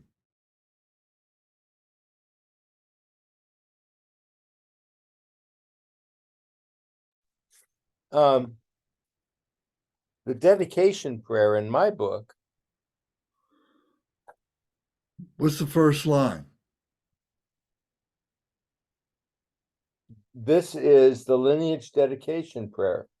Okay, please read on. It starts on Durje Chang Talopa Naropa. Yeah. Okay, sorry. Okay. Please continue. This is the dedication prayer. Dorje Chung Tilopa Naropa Marpa Milarepa Dharma Lord Gumpopa Phagmo Drupa and Lord Drikungpa. Please bestow upon us the most auspicious blessings of all the Kagyu Lamas. By this virtue may I achieve the all-knowing state, and may all who travel on the waves of birth, old age, sickness, and death cross the ocean of samsara by defeating all enemies, confusion, the cause of suffering. Bodhicitta, the excellent and precious mind, where it is unborn may it arise, where it is born may it not decline, but ever increase higher and higher. I pray that the Lama may have good health. I pray that the Lama may have long life. I pray that your Dharma activities spread far and wide, and I pray that I may not be separated from you. As Manjushri the warrior realized the ultimate state, and as did Samantabhadra, I will follow in their path and fully dedicate all the merit for all sentient beings. By the blessing of the Buddha who attained the three kayas, by the blessing of the truth of the unchanging Dharma as such, by the blessing of the indivisible Sangha order, may the merit I share bear fruit.